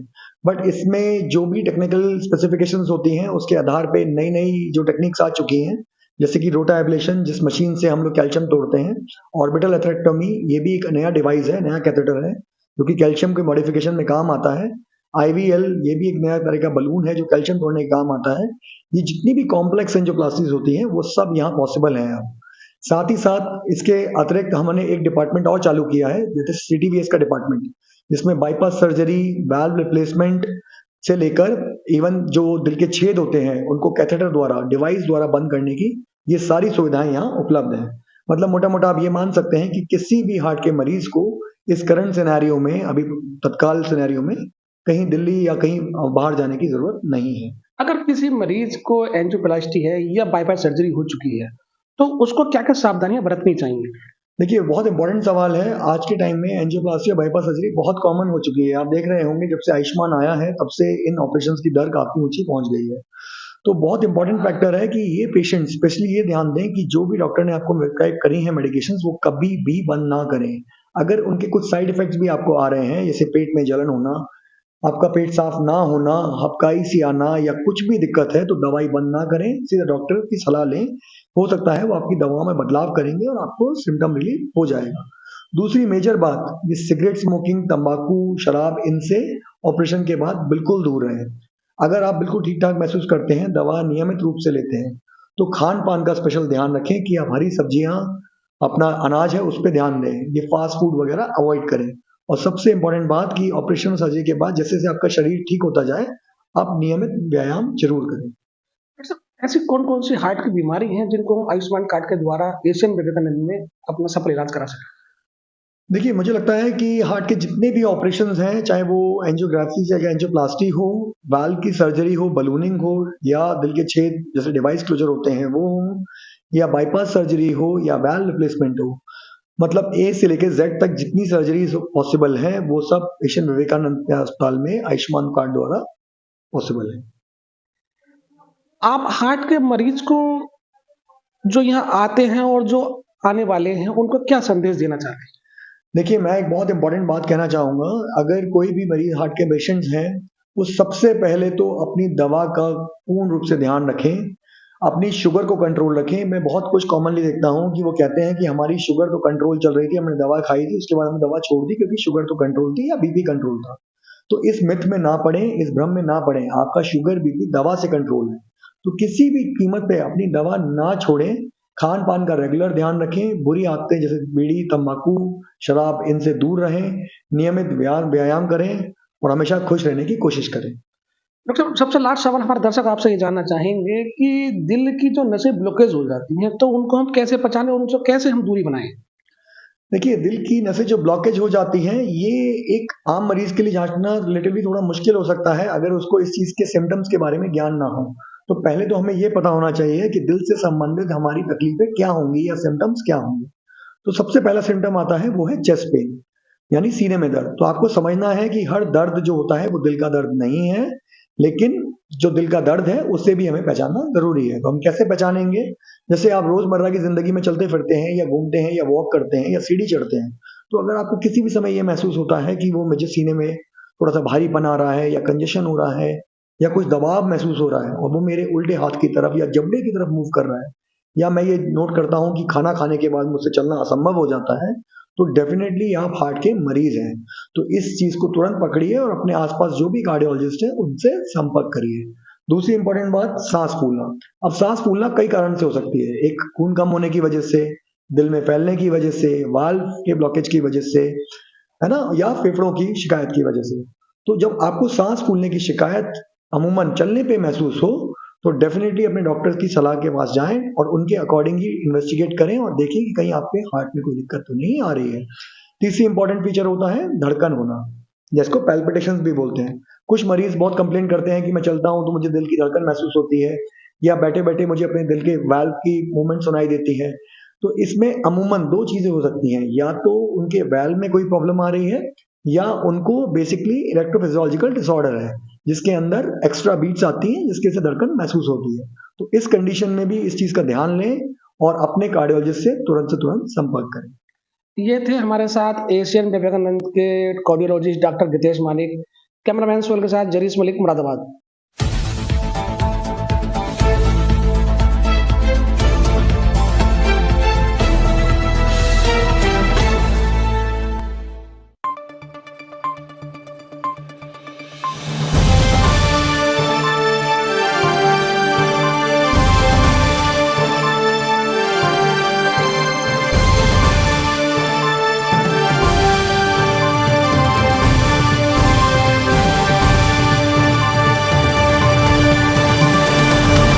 कितने नमस्कार, एक बार फिर सरकार की कहानी के डिजिटल प्लेटफॉर्म पर आपका स्वागत है। आज हमारे साथ मौजूद है मेडविन हॉस्पिटल के डॉक्टर बालरोग विशेषज्ञ डॉक्टर आरिफ हुसैन। आज हम उनसे सीधी बातचीत करेंगे और जानेंगे उनका एक्सपीरियंस कैसा है। डॉक्टर साहब, हमारे चैनल में आपका स्वागत है। धन्यवाद। डॉक्टर साहब, अक्सर ये देखा जाता है कि जो बच्चा पैदा होता है तो उसमें एक्टिविटी कम दिखाई देती है और उसका रोना भी कम दिखाई देता है, तो उसका रीजन क्या है? देखिए उस कंडीशन को बोलते हैं हम पेरिनेटल एस्फिक्सिया और बर्थ एस्फिक्सिया। ठीक है, जब बच्चा पैदा होने के बाद जो पहली सांस होती है वो देर से लेता है, उस कंडीशन को हम बोलते हैं, जो हमारी मेडिकल टर्मिनोलॉजी है उसमें पेरिनेटल एस्फिक्सिया। उसके बहुत सारे कारण होते हैं कि माँ की वजह से भी वो कारण हो सकते हैं, डिलीवरी अनट्रेन डिलीवरीज की वजह से भी। जो मैटरनल फैक्टर होते हैं, जो माँ के लक्षण होते हैं कि जिसकी वजह से बच्चा देर से रोता है, उसमें एक्लेम्चिया है, मतलब माँ को मिर्गी का दौरा पड़ना प्रेगनेंसी के दौरान, या माँ को कोई इन्फेक्शन हो गया है प्रेगनेंसी के दौरान, या माँ को जो है ब्लड प्रेशर की शिकायत हो गई, हाइपरटेंशन हो गया है, तो ये सारी दिक्कतों की वजह से बच्चा जो है देर से रोता है। या फिर बच्चे में कोई कंजेनाइटल हार्ट डिजीज है, या कंजेनाइटल न्यूमोथोरैक्स है, निमोनिया है, या कोई इन्फेक्शन है, उसके कारण बच्चा देर से रोता है। या फिर डिलीवरी होने में देर हो गई, अनट्रेंड डिलीवरी किसी ने कराई है, या किसी अनप्रोफेशनल डिलीवरी है, उसकी वजह से failure of progression of labour की वजह से बच्चा देर से रोता है। उसको जो हमारी भाषा में उसको ये बोलते हैं, बच्चे का रोना बहुत जरूरी है, उसको गोल्डन मिनट ऑफ लाइफ बोलते हैं। अगर रोने में 1 मिनट की भी देरी हो गई बच्चे में, तो उसमें आगे चल के जो न्यूरो डेवलपमेंटल है बच्चे का, वो थोड़ा खराब हो जाता है ऐसे बच्चों में। जी। डॉक्टर साहब अक्सर देखा जाता है कि कुछ जो बच्चे होते हैं 8-10 साल के वगैरह होते हैं, तो उनमें थोड़ा वजन कम होता है, तो उनका ग्रोथ नहीं हो पाती है, तो इसका सर क्या मुख्य कारण? इसका जो सबसे मुख्य कारण ये है कि हमारे जो सोसाइटी है उसमें बच्चों के डाइट को लेकर के अभी बहुत जो है इतनी अवेयरनेस नहीं है कि हमें बच्चे को क्या देना चाहिए। जो बच्चा दरअसल में जो पैदा होने के बाद शुरुआत से लेकर 6 महीने तक जो बच्चे को है वो एक्सक्लूसिव ब्रेस्ट फीडिंग है, जो माँ का दूध है वो सबसे बड़ी जो है वो एक तरह से वो है नेमत है। तो माँ का दूध ही बच्चे के लिए सबसे सही है, और 6 महीने के बाद जो है कॉम्प्लीमेंट्री फीडिंग शुरू होती है। कॉम्प्लीमेंट्री फीडिंग ये होती है कि माँ के दूध के साथ साथ हम बच्चे को थोड़ा ऊपर का खाना दें उसकी एज के अकॉर्डिंग, जो 2 साल तक बहुत जरूरी होती है। 3 से 4 मील हमें डेली उसको देनी है बच्चे को। तो ये लैक ऑफ कॉम्प्लीमेंट्री फीडिंग जो बच्चों में है, जिसका मेन कारण ये है कि जिसकी वजह से बच्चों का मानसिक और शारीरिक जो है ग्रोथ नहीं हो पाती है, वो सेम चीज आगे चल के वो कंटिन्यू होती है। पहले वो बच्चे फेलियर टू थ्राइव में रहते हैं, फिर वही बच्चे माल न्यूट्रिशन में रहते हैं, जिसके कारण उनमें एनीमिया, वजन कम रहना, और आगे उनकी सोशल और इंटेलेक्चुअल जो एबिलिटी है वो भी कम रहती है ऐसे बच्चों। अक्सर सर जो नवजात शिशु बच्चे पैदा होते हैं उनको डायरिया वगैरह या दस्त की ज्यादा शिकायत होती है, तो सर उसका सर कैसे बचाव करें सर? नवजात शिशु में डायरिया, और इसका जो मेन कारण है वो सबसे बड़ा कारण ये है कि जो माँ का दूध लोग डिले कराते हैं किसी भी वजह से, या माँ का दूध जैसे नहीं आता है तो फॉर्मूला फीडिंग की जगह वो एनिमल मिल्क उस पर शुरू कर देते हैं। एनिमल मिल्क में ये कि वो गाय का दूध है, भैंस का दूध है, या बकरी का दूध है, वो पिलाना शुरू कर देते हैं, जिसकी वजह से बच्चे में डायरिया शुरू हो जाता है जो नवजात शिशु है। और ऊपर से भी वो जो हमारे यहाँ कॉमन प्रैक्टिस है गांव देहात में कि कुछ ऊपर की जो आयुर्वेदिक दवाइयाँ हैं वो है वो बच्चे को देना शुरू कर देते हैं। ऐसा क्या करे जाए एक जो माँ ऐसा क्या करे कि जो बच्चा पहले दिन से ही दूध पीना शुरू कर दे? जी, देखिए दूध पीने का ये है कि जैसे ही बच्चे की डिलीवरी हो, डिलीवरी होने के तुरंत बाद बच्चे को माँ की छाती से स्किन टू स्किन कॉन्टैक्ट कराया जाए, जिसकी वजह से माँ के ब्रेन में जो हार्मोन है, जो मिल्क का इंजेक्शन कराते हैं, ठीक है, वो जनरेट होंगे, जिससे मिल्क का इंजेक्शन शुरू होना हो जाएगा। इसीलिए जो कंगारू मदर केयर है वो बहुत जरूरी है बच्चे के लिए, लैचिंग बहुत जरूरी है, प्रॉपर पोजिशनिंग बहुत जरूरी है। माँ को ये है कि वो बच्चा डिलीवरी के बाद अब तो ये है कि तुरंत ब्रेस्ट फीडिंग के लिए ट्रायल कराना चाहिए। ठीक है, दूसरा ये कि मैटरनल जो माँ की डाइट है वो बहुत जरूरी है। माँ की डाइट और बच्चे का उसको अपने पे से लगाना और तुरंत डिलीवरी के बाद ब्रेस्ट फीडिंग कराना ये बहुत जरूरी है, जिससे माँ का दूध जल्दी निकलना शुरू हो जाएगा। अधिकांश ये देखा जाता है कि बच्चा पैदा होता है और अस्पताल वाले डॉक्टर वगैरह ये कहते हैं बच्चे की ये तबीयत खराब है, बच्चे को मतलब वजन कम है, या बच्चे में मतलब थोड़ा सा गतिविधि कम आ रही है, इसका सर रीजन क्या है? देखिए वो बहुत सारे कारण होते हैं एनआईसीयू में भर्ती करने के लिए, कि सबसे पहला कारण तो जैसे आपने पहले सवाल पूछा था कि देर से रोने का, तो देर से रोने का सबसे बड़ा कारण है जो एनआईसीयू में भर्ती करने के लिए एडवाइस किया जाता है। दूसरा कारण ये होता है कि जो प्री टर्म डिलीवरीज हैं, जो टाइम से पहले 9 महीने से पहले जो बच्चे डिलीवर हो जाते हैं उसको एनआईसीयू में रखा जाता है। या जो न्यूनेटल जॉन्डिस है, या न्यूनेटल इन्फेक्शन है, या जो फॉल्टी फीडिंग की वजह से फेलियर टू थ्राइव है, बच्चों का वजन नहीं बढ़ता है, इन्फेक्शन के कारण बच्चे एनआईसीयू में भर्ती किए जाते हैं। सर पीलिया भी अक्सर देखा जाता है जी। बच्चों में, और ऐसे माँ बाप क्या ऐसा बच्चे के लिए करें या अपना खान पान सुधारें कि जिससे बच्चे को पैदाइश के दौरान पीलिया ना दिखाई दे? देखिए पीलिया की भी बहुत सारी वजहें हैं। एक तो आरएच फैक्टर है बहुत ज़रूरी जो पीलिया कराता है, जिनमें 1 दिन से पहले बच्चा होता है।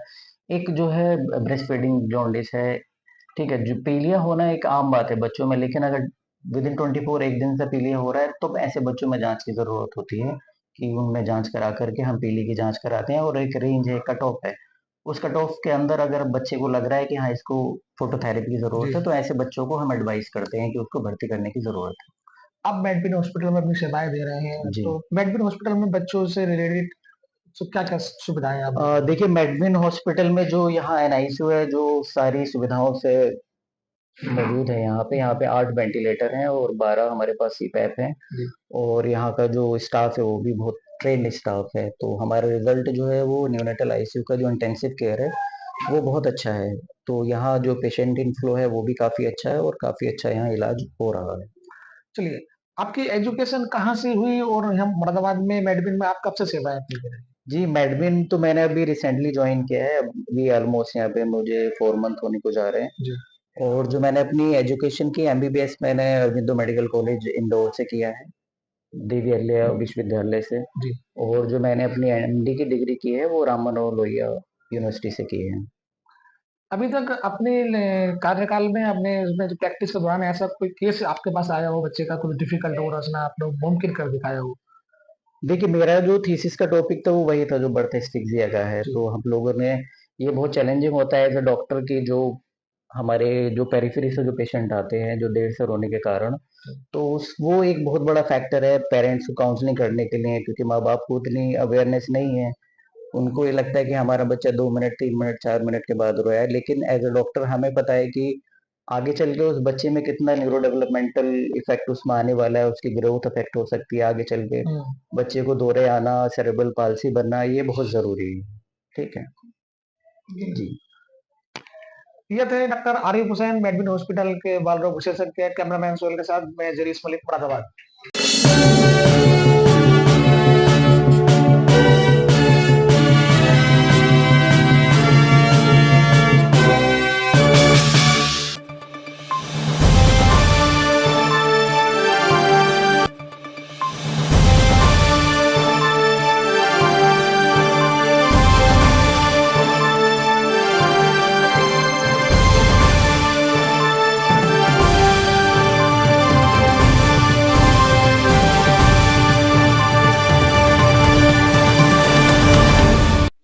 सरकार की कहानी डिजिटल प्लेटफॉर्म पर आज हमारे साथ मौजूद हैं डॉक्टर साजिया मोनिस, स्त्री रोग विशेषज्ञ हैं और जो होप क्लिनिक की एमडी हैं। आज हम उनसे सीधी बातचीत करेंगे सेहत की बात को लेकर। मैडम, आपका स्वागत है हमारे चैनल में। धन्यवाद। मैडम, सबसे पहले तो हम ये जानना चाहेंगे कि सर्वाइकल कैंसर जो भ्रम पैदा हुआ है महिलाओं में कि यहाँ से शुरू होता है, वो चीज है नहीं। तो ये सर्वाइकल कैंसर है क्या और इसके लक्षण क्या हैं? देखिए, अक्सर जो हम पेशेंट से बात करते हैं उसमें पेशेंट्स को ये कन्फ्यूजन होता है सर्वाइकल, जैसे वो उससे कन्फ्यूज़ करते हैं सर्वाइकल वर्टिब्रा जो ये गर्दन की हड्डी होती है। तो सबसे पहले तो मैं ये समझाना चाहूँगी, ये जो बच्चेदानी होती है महिलाओं में, बच्चेदानी के मुँह को हम सर्विक्स कहते हैं।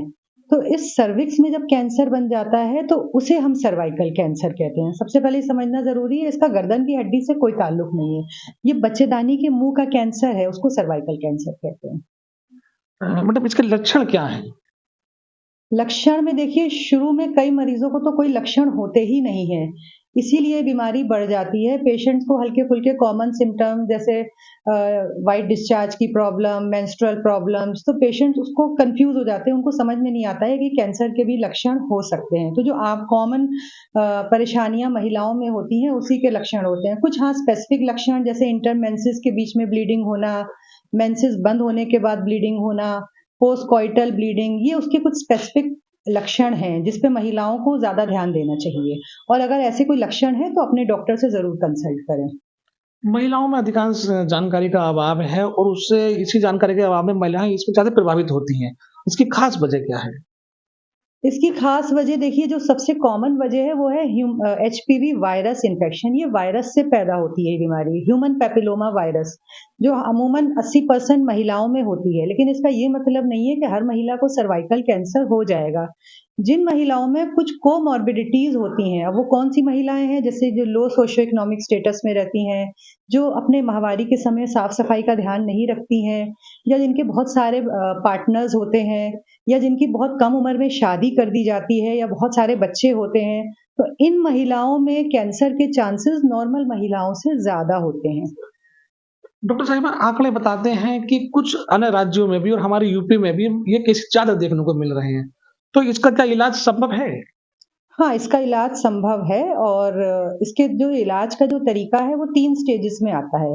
पहला है जैसे प्राइमरी प्रिवेंशन, मतलब जब बीमारी हमारे शरीर में हुई ही नहीं है। तो आपने सुना होगा जैसे आजकल सर्वाइकल कैंसर वैक्सीन लगाई जा रही है, वो इसलिए लगाई जाती है कि मान लो हमारे शरीर में बीमारी नहीं है और आगे भी ना आए, तो वैक्सीन से 80% तक निवारण हो जाता है। तो ये हो गया प्राइमरी प्रिवेंशन। अब दूसरा आता है second stage, secondary prevention. Secondary prevention मतलब ये कैसे पता चले कि किसको ये बीमारी हो रही है या हो सकती है। तो उसके लिए 2 स्क्रीनिंग टेस्ट होते हैं, उसको स्क्रीनिंग कहते हैं, पैप स्मीयर या आपका एचपीवी डीएनए टेस्ट। ये 2 टेस्ट हर महिला को 30 साल की उम्र के बाद करा लेने चाहिए, कि अगर मान लो कैंसर की शुरुआत हो गई है या कुछ हमारे अंदर संभावनाएं हैं अगर आगे कैंसर बनने की, तो वो इन टेस्ट से पहले ही पता चल जाएगा। क्योंकि एचपीवी इन्फेक्शन के बाद कैंसर बनने में लगभग लेटेंट पीरियड 10 साल का होता है। तो अगर इस 10 साल के फेज में हम इस बीमारी को स्क्रीनिंग से पकड़ लेंगे, तो आगे उस महिला का इलाज हो जाएगा और कैंसर बनने के चांस कम हो जाएंगे। और तीसरा स्टेज आता है टर्शरी प्रिवेंशन, जबकि आपको कैंसर हो गया है, तो फिर उसमें आपको फिर रेगुलर अपना ट्रीटमेंट लेना पड़ेगा। उसमें भी डिपेंड करेगा किस स्टेज में है आप। अगर आपका अर्ली स्टेज में हुआ है तो काफ़ी हद तक उसका ट्रीटमेंट है, और सर्जरी और उसके बाद आगे रेडियोथेरेपी से उसका ट्रीटमेंट हो जाता है। लेकिन अगर ये कैंसर एडवांस स्टेज में पहुंच गया है, तो फिर आपको रेडियोथेरेपी और कीमोथेरेपी भी इसमें लेनी पड़ेगी। वैक्सीनेशन की लगवाने की उम्र क्या है? सबसे पहले तो मैं कहूँगी कि लोगों को अभी तो इसके बारे में पहले जागरूकता हासिल करनी है। सर्वाइकल कैंसर में जिस चीज़ में हम लैग कर रहे हैं वो जागरूकता ही है। क्योंकि गाँव की बात तो आप छोड़िए, अभी तो शहर के लोगों को नहीं पता है कि एक सर्वाइकल कैंसर वैक्सीन है जो 9 साल से 14 साल की बच्चियों को लगवाना अनिवार्य है। उससे उनके 80% चांस कम हो जाएँगे कैंसर होने के। लेकिन इसमें जागरूकता कम क्यों है? क्योंकि सबसे पहले तो पेरेंट्स को हमें गाइड करना है कि उनके मन में जो भ्रम है, जो आशंकाएँ हैं कि इससे जो है आगे चल के इसकी मेंसेस गड़बड़ ना हो जाए, इससे चल के इसकी फर्टिलिटी पे फ़र्क ना पड़े, तो ये सब थोड़े भ्रम हैं, तो जो दूर करने हैं। तो 9 साल से 14 साल की बच्चियों में अमूमन इसका बहुत अच्छा रिज़ल्ट आया है, और उसमें ही लगानी चाहिए। और 2 डोज़ेज़ होती हैं, फर्स्ट डोज़ और दूसरी डोज़ फर्स्ट डोज़ के 6 महीने बाद लगती है। और ये बच्चियों में नहीं, ये लड़कों को भी देनी चाहिए, क्योंकि वायरस इन्फेक्शन दोनों में ही होता है और आपस के संपर्क से ही इन्फेक्शन कैंसर का रूप ले लेता है। तो लड़के-लड़कियों दोनों में ही 0 एंड 6 मंथ्स है, इसका 2 डोज़ेज़ होती हैं, 9 से 14 साल। अगर किसी को 14 साल तक नहीं लगी है, तो 15 साल से 26 साल के बीच में भी इस वैक्सीन की फिर 3 डोज़ेज़ हो जाती हैं। 0 डोज़ और दूसरी डोज़ पहली डोज़ के 2 महीने बाद, और तीसरी डोज़ पहले डोज़ के 6 महीने बाद। अगर आप 15 साल के बाद 26 साल तक लगवा रहे हैं, तो 3 डोज़ेज़ आपको लेनी पड़ेंगी। ये जो सर्वाइकल कैंसर है, ये कितना कॉमन है और ये किस तरह से बढ़ रहा है हमारे देश में?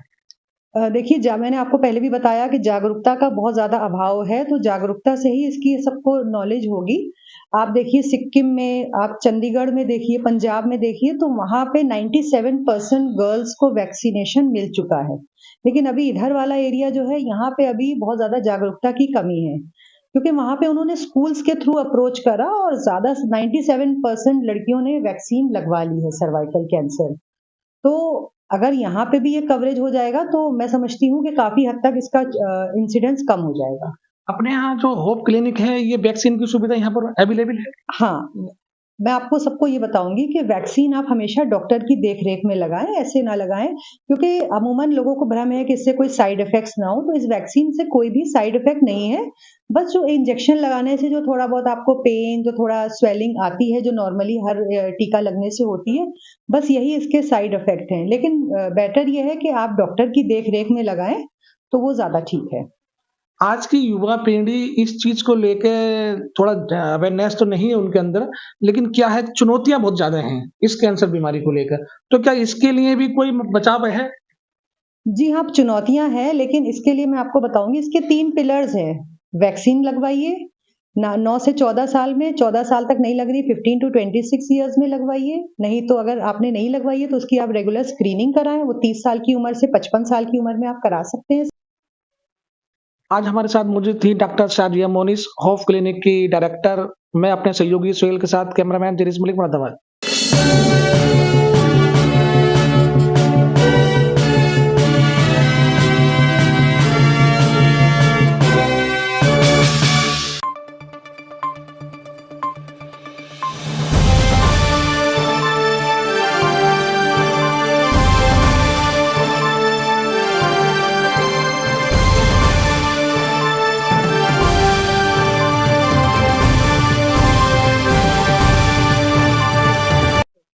नमस्कार, सरकार की कहानी के डिजिटल प्लेटफॉर्म पर एक बार फिर आपका स्वागत है। आज हमारे साथ मौजूद हैं हील वाइफ हॉस्पिटल के डॉक्टर अजीत सैनी, जो बाल रोग विशेषज्ञ हैं। आज हम उनसे जानेंगे कि इनके हॉस्पिटल में क्या-क्या सुविधाएं हैं, क्या-क्या और फैसिलिटी और नए करने वाले हैं। डॉक्टर साहब, सबसे पहले हमारे चैनल में आपका स्वागत है। नमस्कार, धन्यवाद। मेरा नाम है डॉक्टर अजीत सैनी और मैं हील वाइफ हॉस्पिटल में बाल रोग विशेषज्ञ हूँ। डॉक्टर साहब, हील वाइफ हॉस्पिटल की अगर हम बात करें जो हनुमान मूर्ति पे है, तो इसमें क्या-क्या आप बच्चों के लिए सुविधाएं दे रहे हैं? जो हील वाइफ हॉस्पिटल है हमारा, ये हनुमान मूर्ति के सामने है और हमारे पास बच्चों के जन्म के बाद से लेके 18 साल तक के बच्चों की देखभाल के लिए समस्त सुविधाएं उपलब्ध हैं। जैसे जो बच्चों की डिलीवरी होती है उनके लिए नर्सरी, गंभीर बच्चों के लिए पीआईसीयू प्लस जनरल वार्ड और प्राइवेट वार्ड की सुविधाएं हैं। डॉक्टर साहब, अक्सर देखा जाता है कि बड़े बच्चों को भूख नहीं लगती है, तो उसका रीज़न क्या है? उनमें फिर कमज़ोरी पैदा हो जाती है, उसका क्या रीज़न है? जो बच्चे करीब 8, 10, 12 साल की उम्र के हैं, इनको हम एडोलेसेंस चिल्ड्रन कहते हैं। तो इन बच्चों में भूख ना लगने की समस्याओं की मेन वजह है बाहर के जंक फूड का ज़्यादा खाना और ठीक से खाने का रूटीन या एक हेल्दी शेड्यूल का ना होना, जो कि भूख ना लगने की एक मेन वजह हो सकता है। और जंक फूड से हमारा मतलब है जैसे बाहर के पिज़्ज़ा है, डोमिनोज़ के पिज़्ज़ा या मोमोज़ हैं, चाउमीन है, एक हेल्दी फूड नहीं है। ये ज़्यादा स्पाइसी, ऑयली और मैदा और अदर कंटेंट्स के होते हैं, जो एक तरीके से पेट को तो भरते हैं, लेकिन बच्चे की भूख को ख़त्म कर देते हैं, जिसकी वजह से बच्चे में ग्रोथ उतने अच्छे से नहीं होती है, जो कि हमारे घर के बने खाने से हो सकती है। डॉक्टर साहब, अक्सर देखा जाता है कि मतलब जो बच्चा नवजात शिशु है, उसको मतलब जन्म होता है, तो उसमें एक्टिविटी कम दिखाई देती है। तो क्या कारण है? और बच्चा को रोना भी कम दिखाई देता है, तो उसका क्या रीज़न है? जो बच्चे नवजात पैदा होते हैं, अधिकतर बच्चे लगभग कि 80% डिलीवरी के बाद ठीक होते हैं। 20% बच्चों में एक्टिविटी का कम होना, देर से रोना, शरीर से वजन से कमज़ोर होना, ये समस्याएँ होती हैं।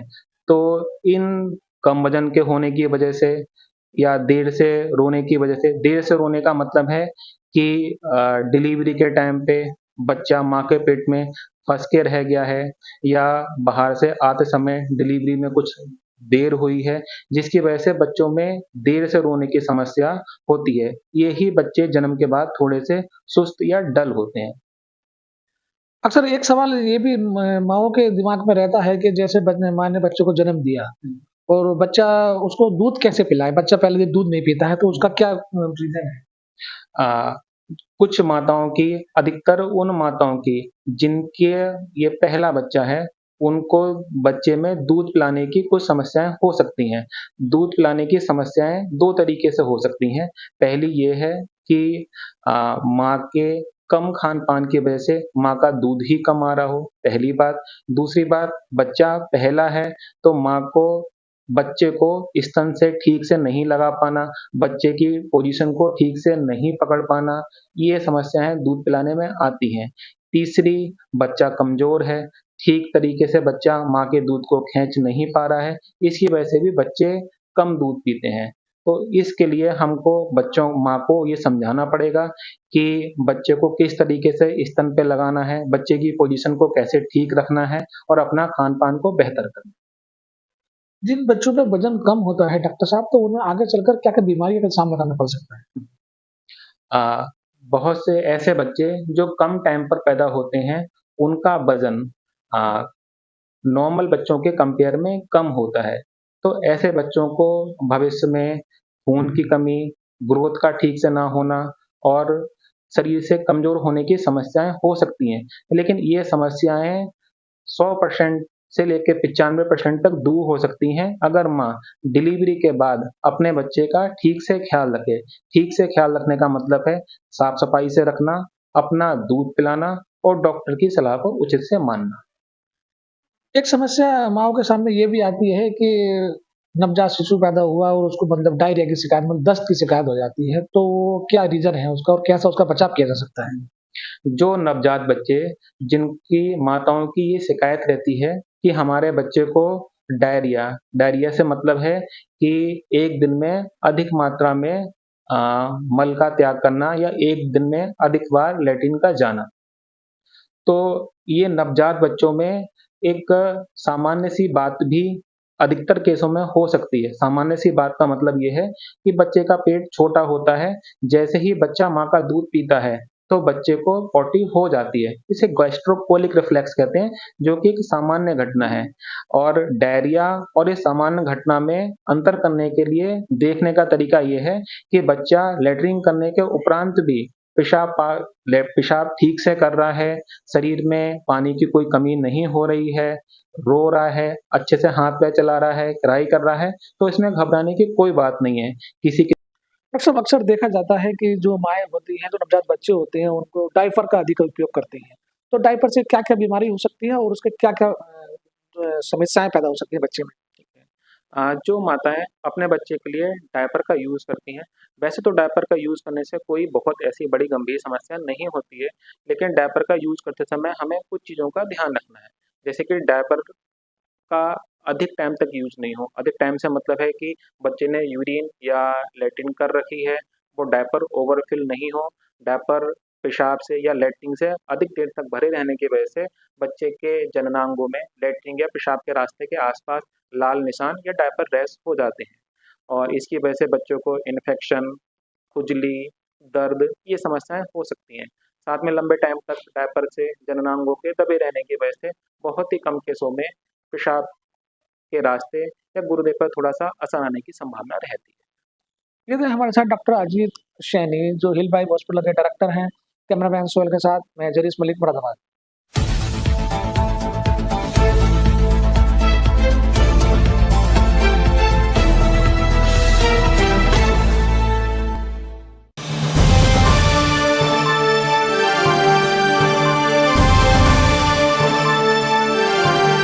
नमस्कार, एक बार फिर सरकार की कहानी के डिजिटल प्लेटफ़ॉर्म पर आपका स्वागत है। मैं हूं जरीस मलिक। आज हमारे साथ मौजूद हैं भव्य हॉस्पिटल के डायरेक्टर डॉक्टर विराग श्रीवास्तव, जो आँखों के स्पेशलिस्ट हैं, विशेषज्ञ हैं। आज हम उनसे कुछ विशेष जो आँखों में बीमारियाँ होती हैं, उनके बारे में जानेंगे। डॉक्टर साहब, हमारे चैनल पे आपका स्वागत है। Thank you. डॉक्टर साहब, अक्सर मैंने देखा है जब बच्चे स्कूल जाते हैं या स्टडी करते हैं, तो छोटे-छोटे बच्चों के आँखों पे नज़र का चश्मा लगा रहता है। तो उसका हमारे दर्शक जानना है कि उसका रीज़न क्या है सर? बेसिकली क्या है कि आजकल अवेयरनेस ज़्यादा हुई। पहले लोग बच्चों को टेस्ट नहीं कराते थे या स्कूल में इतनी जाँच वगैरह नहीं होती थी, कैंप्स नहीं लगते थे।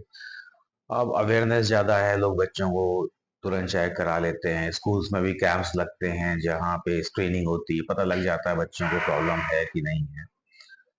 एक तो ये कारण है, पहले जिन बच्चों को नहीं लगता था, ज़रूरत थी उनको भी नहीं लग पाता था, अब उन बच्चों को चश्मा लगने लगा है। दूसरा कारण ये है कि अब स्क्रीन टाइम बहुत ज़्यादा हो गया है। अब बच्चा 1 साल का 2 साल का होता है, आप उसका मन बहलाने के लिए थोड़ा-सा रोया आपने, तुरंत उसके सामने उसने मोबाइल थमा दिया। घंटों-घंटों वो कार्टून्स और वो सब देख रहा है। तीसरी चीज़ है कि जो न्यूट्रिशन पहले हम लोगों को मिलता था, सब शुद्ध होता था, दूध, घी, सब्जियाँ, अब सब में मिलावट है, खाना नहीं चाहते हैं लोग। बच्चे जंक फूड पे उनका सारा गुज़ारा हो रहा है। बाहर से कुछ भी आ जाता है, खा लेते हैं, मार्केट में बहुत सारी चीज़ें आती हैं, वो खाते हैं। तो 3 फैक्टर्स हैं, एक तो अवेयरनेस बढ़ गई तो इसकी वजह से चश्मे का नंबर निकल आता है, लगाते हैं बच्चे, अच्छी चीज़ है, जिससे बाद में दिक्कत ना हो। सर, युवाओं में भी इसकी प्रॉब्लम झेलना पड़ रहा है, मतलब वो सामना करते हैं उस चीज़ का। अक्सर मैंने देखा है कि युवा भी, मतलब जो बच्चे 18 साल से लेकर 30 साल, चश्मा लग जाता है उनको। उनका सर क्या रीज़न है? सेम रीज़न उनका भी यही है कि एक तो उनका फूड क्वालिटी अच्छी नहीं है। जी। जंक फूड पे डिपेंड है।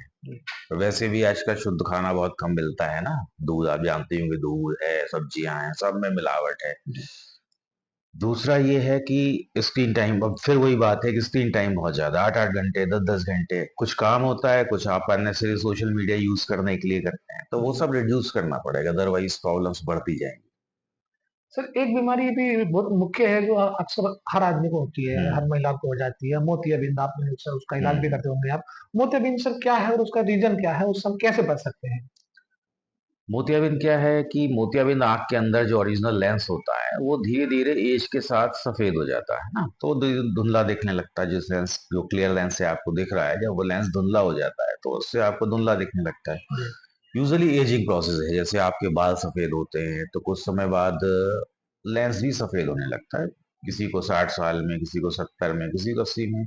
और कुछ जेनेटिक फैक्टर्स होते हैं जिसमें कुछ लोगों को जल्दी हो जाता है, 30-40 ईयर्स में भी, और इवन बच्चों में भी कैटरेक्ट होता है। वो डिफरेंट चीज है, वो जेनेटिक होता है, उसमें बहुत अर्ली एज में पैदा होते ही कैटरेक्ट होता है।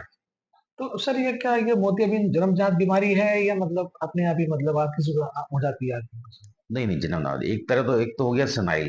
सेनाइल मतलब एज के साथ जो होता है वो सबको होना है धीरे धीरे, किसी को 50 में, किसी को 70 में, किसी को 80 में, सबको होगा।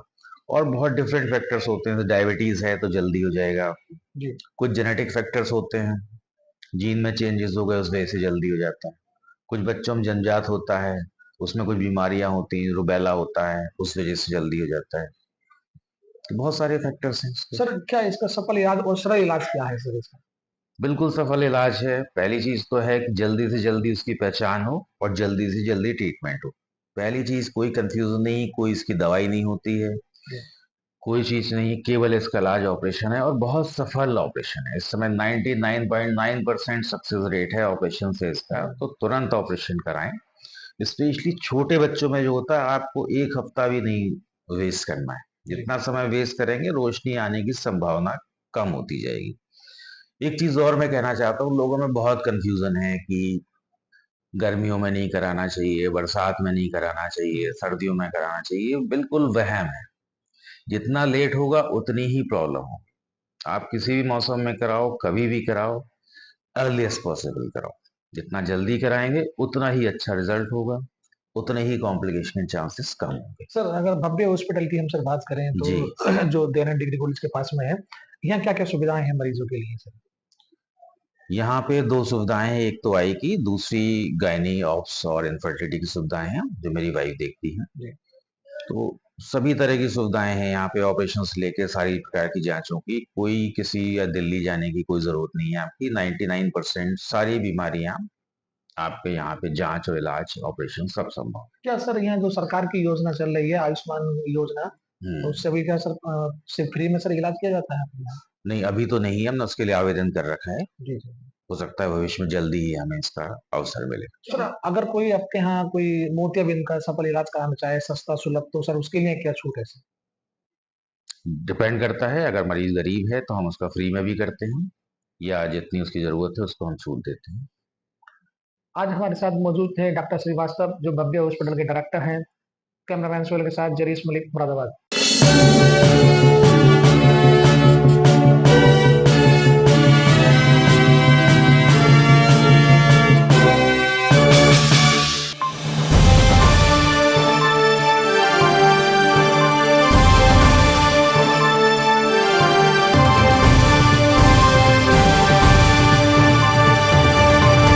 मैं जरीस मलिक, सरकार की कहानी के डिजिटल प्लेटफॉर्म पर एक बार फिर आपका स्वागत है।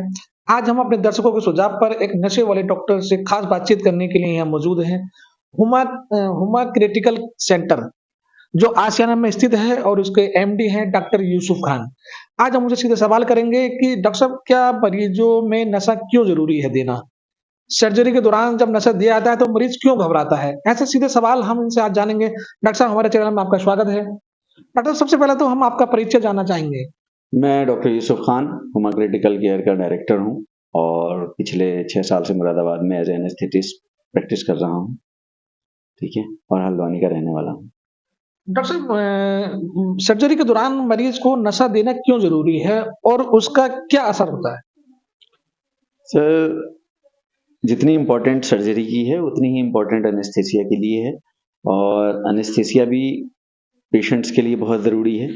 जिस जगह की सर्जरी हो रही है, डिपेंड करता है कौन सी सर्जरी हो रही है, तो different different type of anaesthesia होते हैं, मतलब डिफरेंट डिफरेंट टाइप से पेशेंट को बेहोश या लोकल सुन करा जाता है, तो उसे ही एनेस्थेसिया बोलते हैं, और वो भी बहुत इंपॉर्टेंट है सर्जरी के लिए, और उससे घबराना नहीं चाहिए।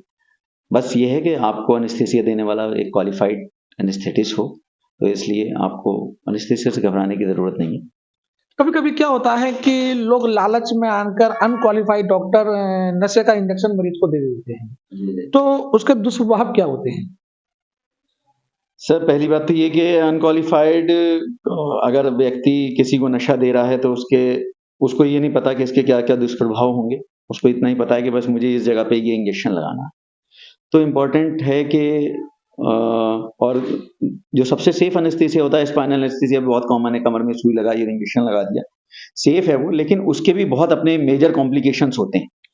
तो अगर एक अनक्वालिफाइड जो एनेस्थेटिस्ट नहीं है वो अगर बेहोशी देता है और पेशेंट को कॉम्प्लिकेशन होते हैं ड्यूरिंग सर्जरी, तो वो उसको संभाल नहीं पाएगा और जिससे कि पेशेंट की मौत भी हो जाएगी।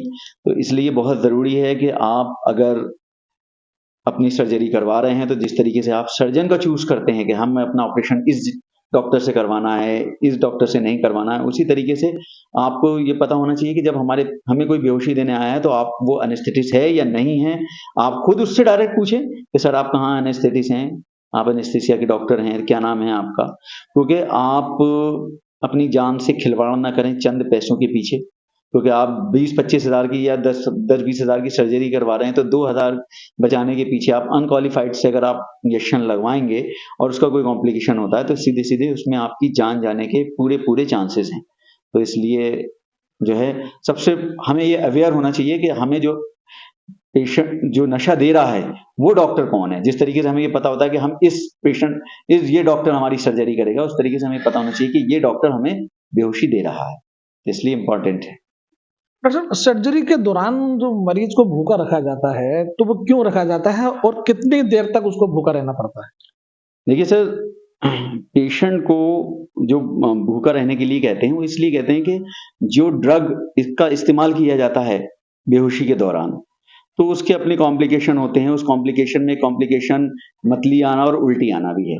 अगर हमारा पेट भरा होगा, हमने कुछ खा रखा होगा या पी रखा होगा, और अगर हमें वो साइड इफेक्ट आता है उसका कि हमें उल्टी आ रही, मतली आ रही है, और हम लेटे में हैं, अगर लेटे लेटे उल्टी करेंगे तो वो एस्पिरेट होके वापस हमारे फेफड़ों में वो पूरा मटेरियल वापस फेफड़ों में चला जाएगा, जिससे हमारा सांस का रास्ता बंद होकर हमारी मृत्यु हो सकती है। इसलिए कम से कम 4 घंटे पेशेंट का पेट खाली होना चाहिए। मान के चलिए मैंने 12 बजे खाना खाया तो मेरी सर्जरी 4 बजे होना चाहिए, ताकि जो हमने खाया वो पच चुका है हमें, और अगर जब पच चुका होगा हमारा पेट खाली होगा, अगर वो कॉम्प्लिकेशन होता भी है तो हमें उल्टी नहीं आएगी, एस्पिरेट हम नहीं करेंगे, तो हमारे लिए बहुत सेफ है। अक्सर लोगों में ये भी भ्रम पैदा हो रखा है कि मतलब अगर कोई नशे का डॉक्टर कमर में इंजेक्शन लगाता है तो वो तबाह उम्र जिंदगी भर दर्द उसका नहीं जाता है, क्या ये सही है? नहीं, ये तो एक भ्रम मिथ कह लो आप, क्योंकि जो कमर में इंजेक्शन लगता है वो जैसे हड्डी में इंजेक्शन लगा ना, हड्डी में नहीं, वो ये हमारी वर्टिब्रा होती हैं, पूरी वर्टिब्रा हैं, उनके बीच के जो स्पेस होता है उस स्पेस में वो इतनी पतली निडिल जाती है, बहुत ही बारीक होती है, ठीक है, वो निडिल जाती है, उससे CSF बाहर आता है और फिर वो इंजेक्ट करा जाता है। तो उससे कमर में दर्द रहने का कोई दूर तक कोई भी रिलेशन नहीं है। कमर का दर्द तो आजकल हमारे लाइफ स्टाइल ही ऐसा है कि मैं समझता हूँ कि 95% लोग, चाहे मेल हो चाहे फीमेल हो, ऐसा कोई बंदा नहीं जिसकी कमर में ना दर्द रहता हो। हमारे पोस्चर, हमारा उठना बैठना, तो लेकिन ये एक बहुत बड़ा मिथ है। मेरे पास भी बहुत मैं केसेस करना, डॉक्टर साहब मेरी कमर में दर्द रह रहा है जब से मेरे इंजेक्शन लगा, तो मैं कहता हूँ बहन 9 महीने तक आप इतना वेट बच्चे को लेके काम कर रही थी, पूरा स्ट्रेस आपकी कमर पे ही है, तो दर्द होने के वो कारण है। इंजेक्शन से, कमर में सुई लगने से कभी कमर का दर्द नहीं होता, तो ये एक वहम है, इसको समझना चाहिए। मरीज और उसके परिजनों में ये भी एक सवाल गूंजता है कि अगर हम नशे का इंजेक्शन लगवाते हैं तो नशा हमारा जो है वो उसका कब तक असर रहता है? क्या सर्जरी के दौरान मरीज को थोड़ा तकलीफ होती है, दर्द होता है, ऐसा कुछ?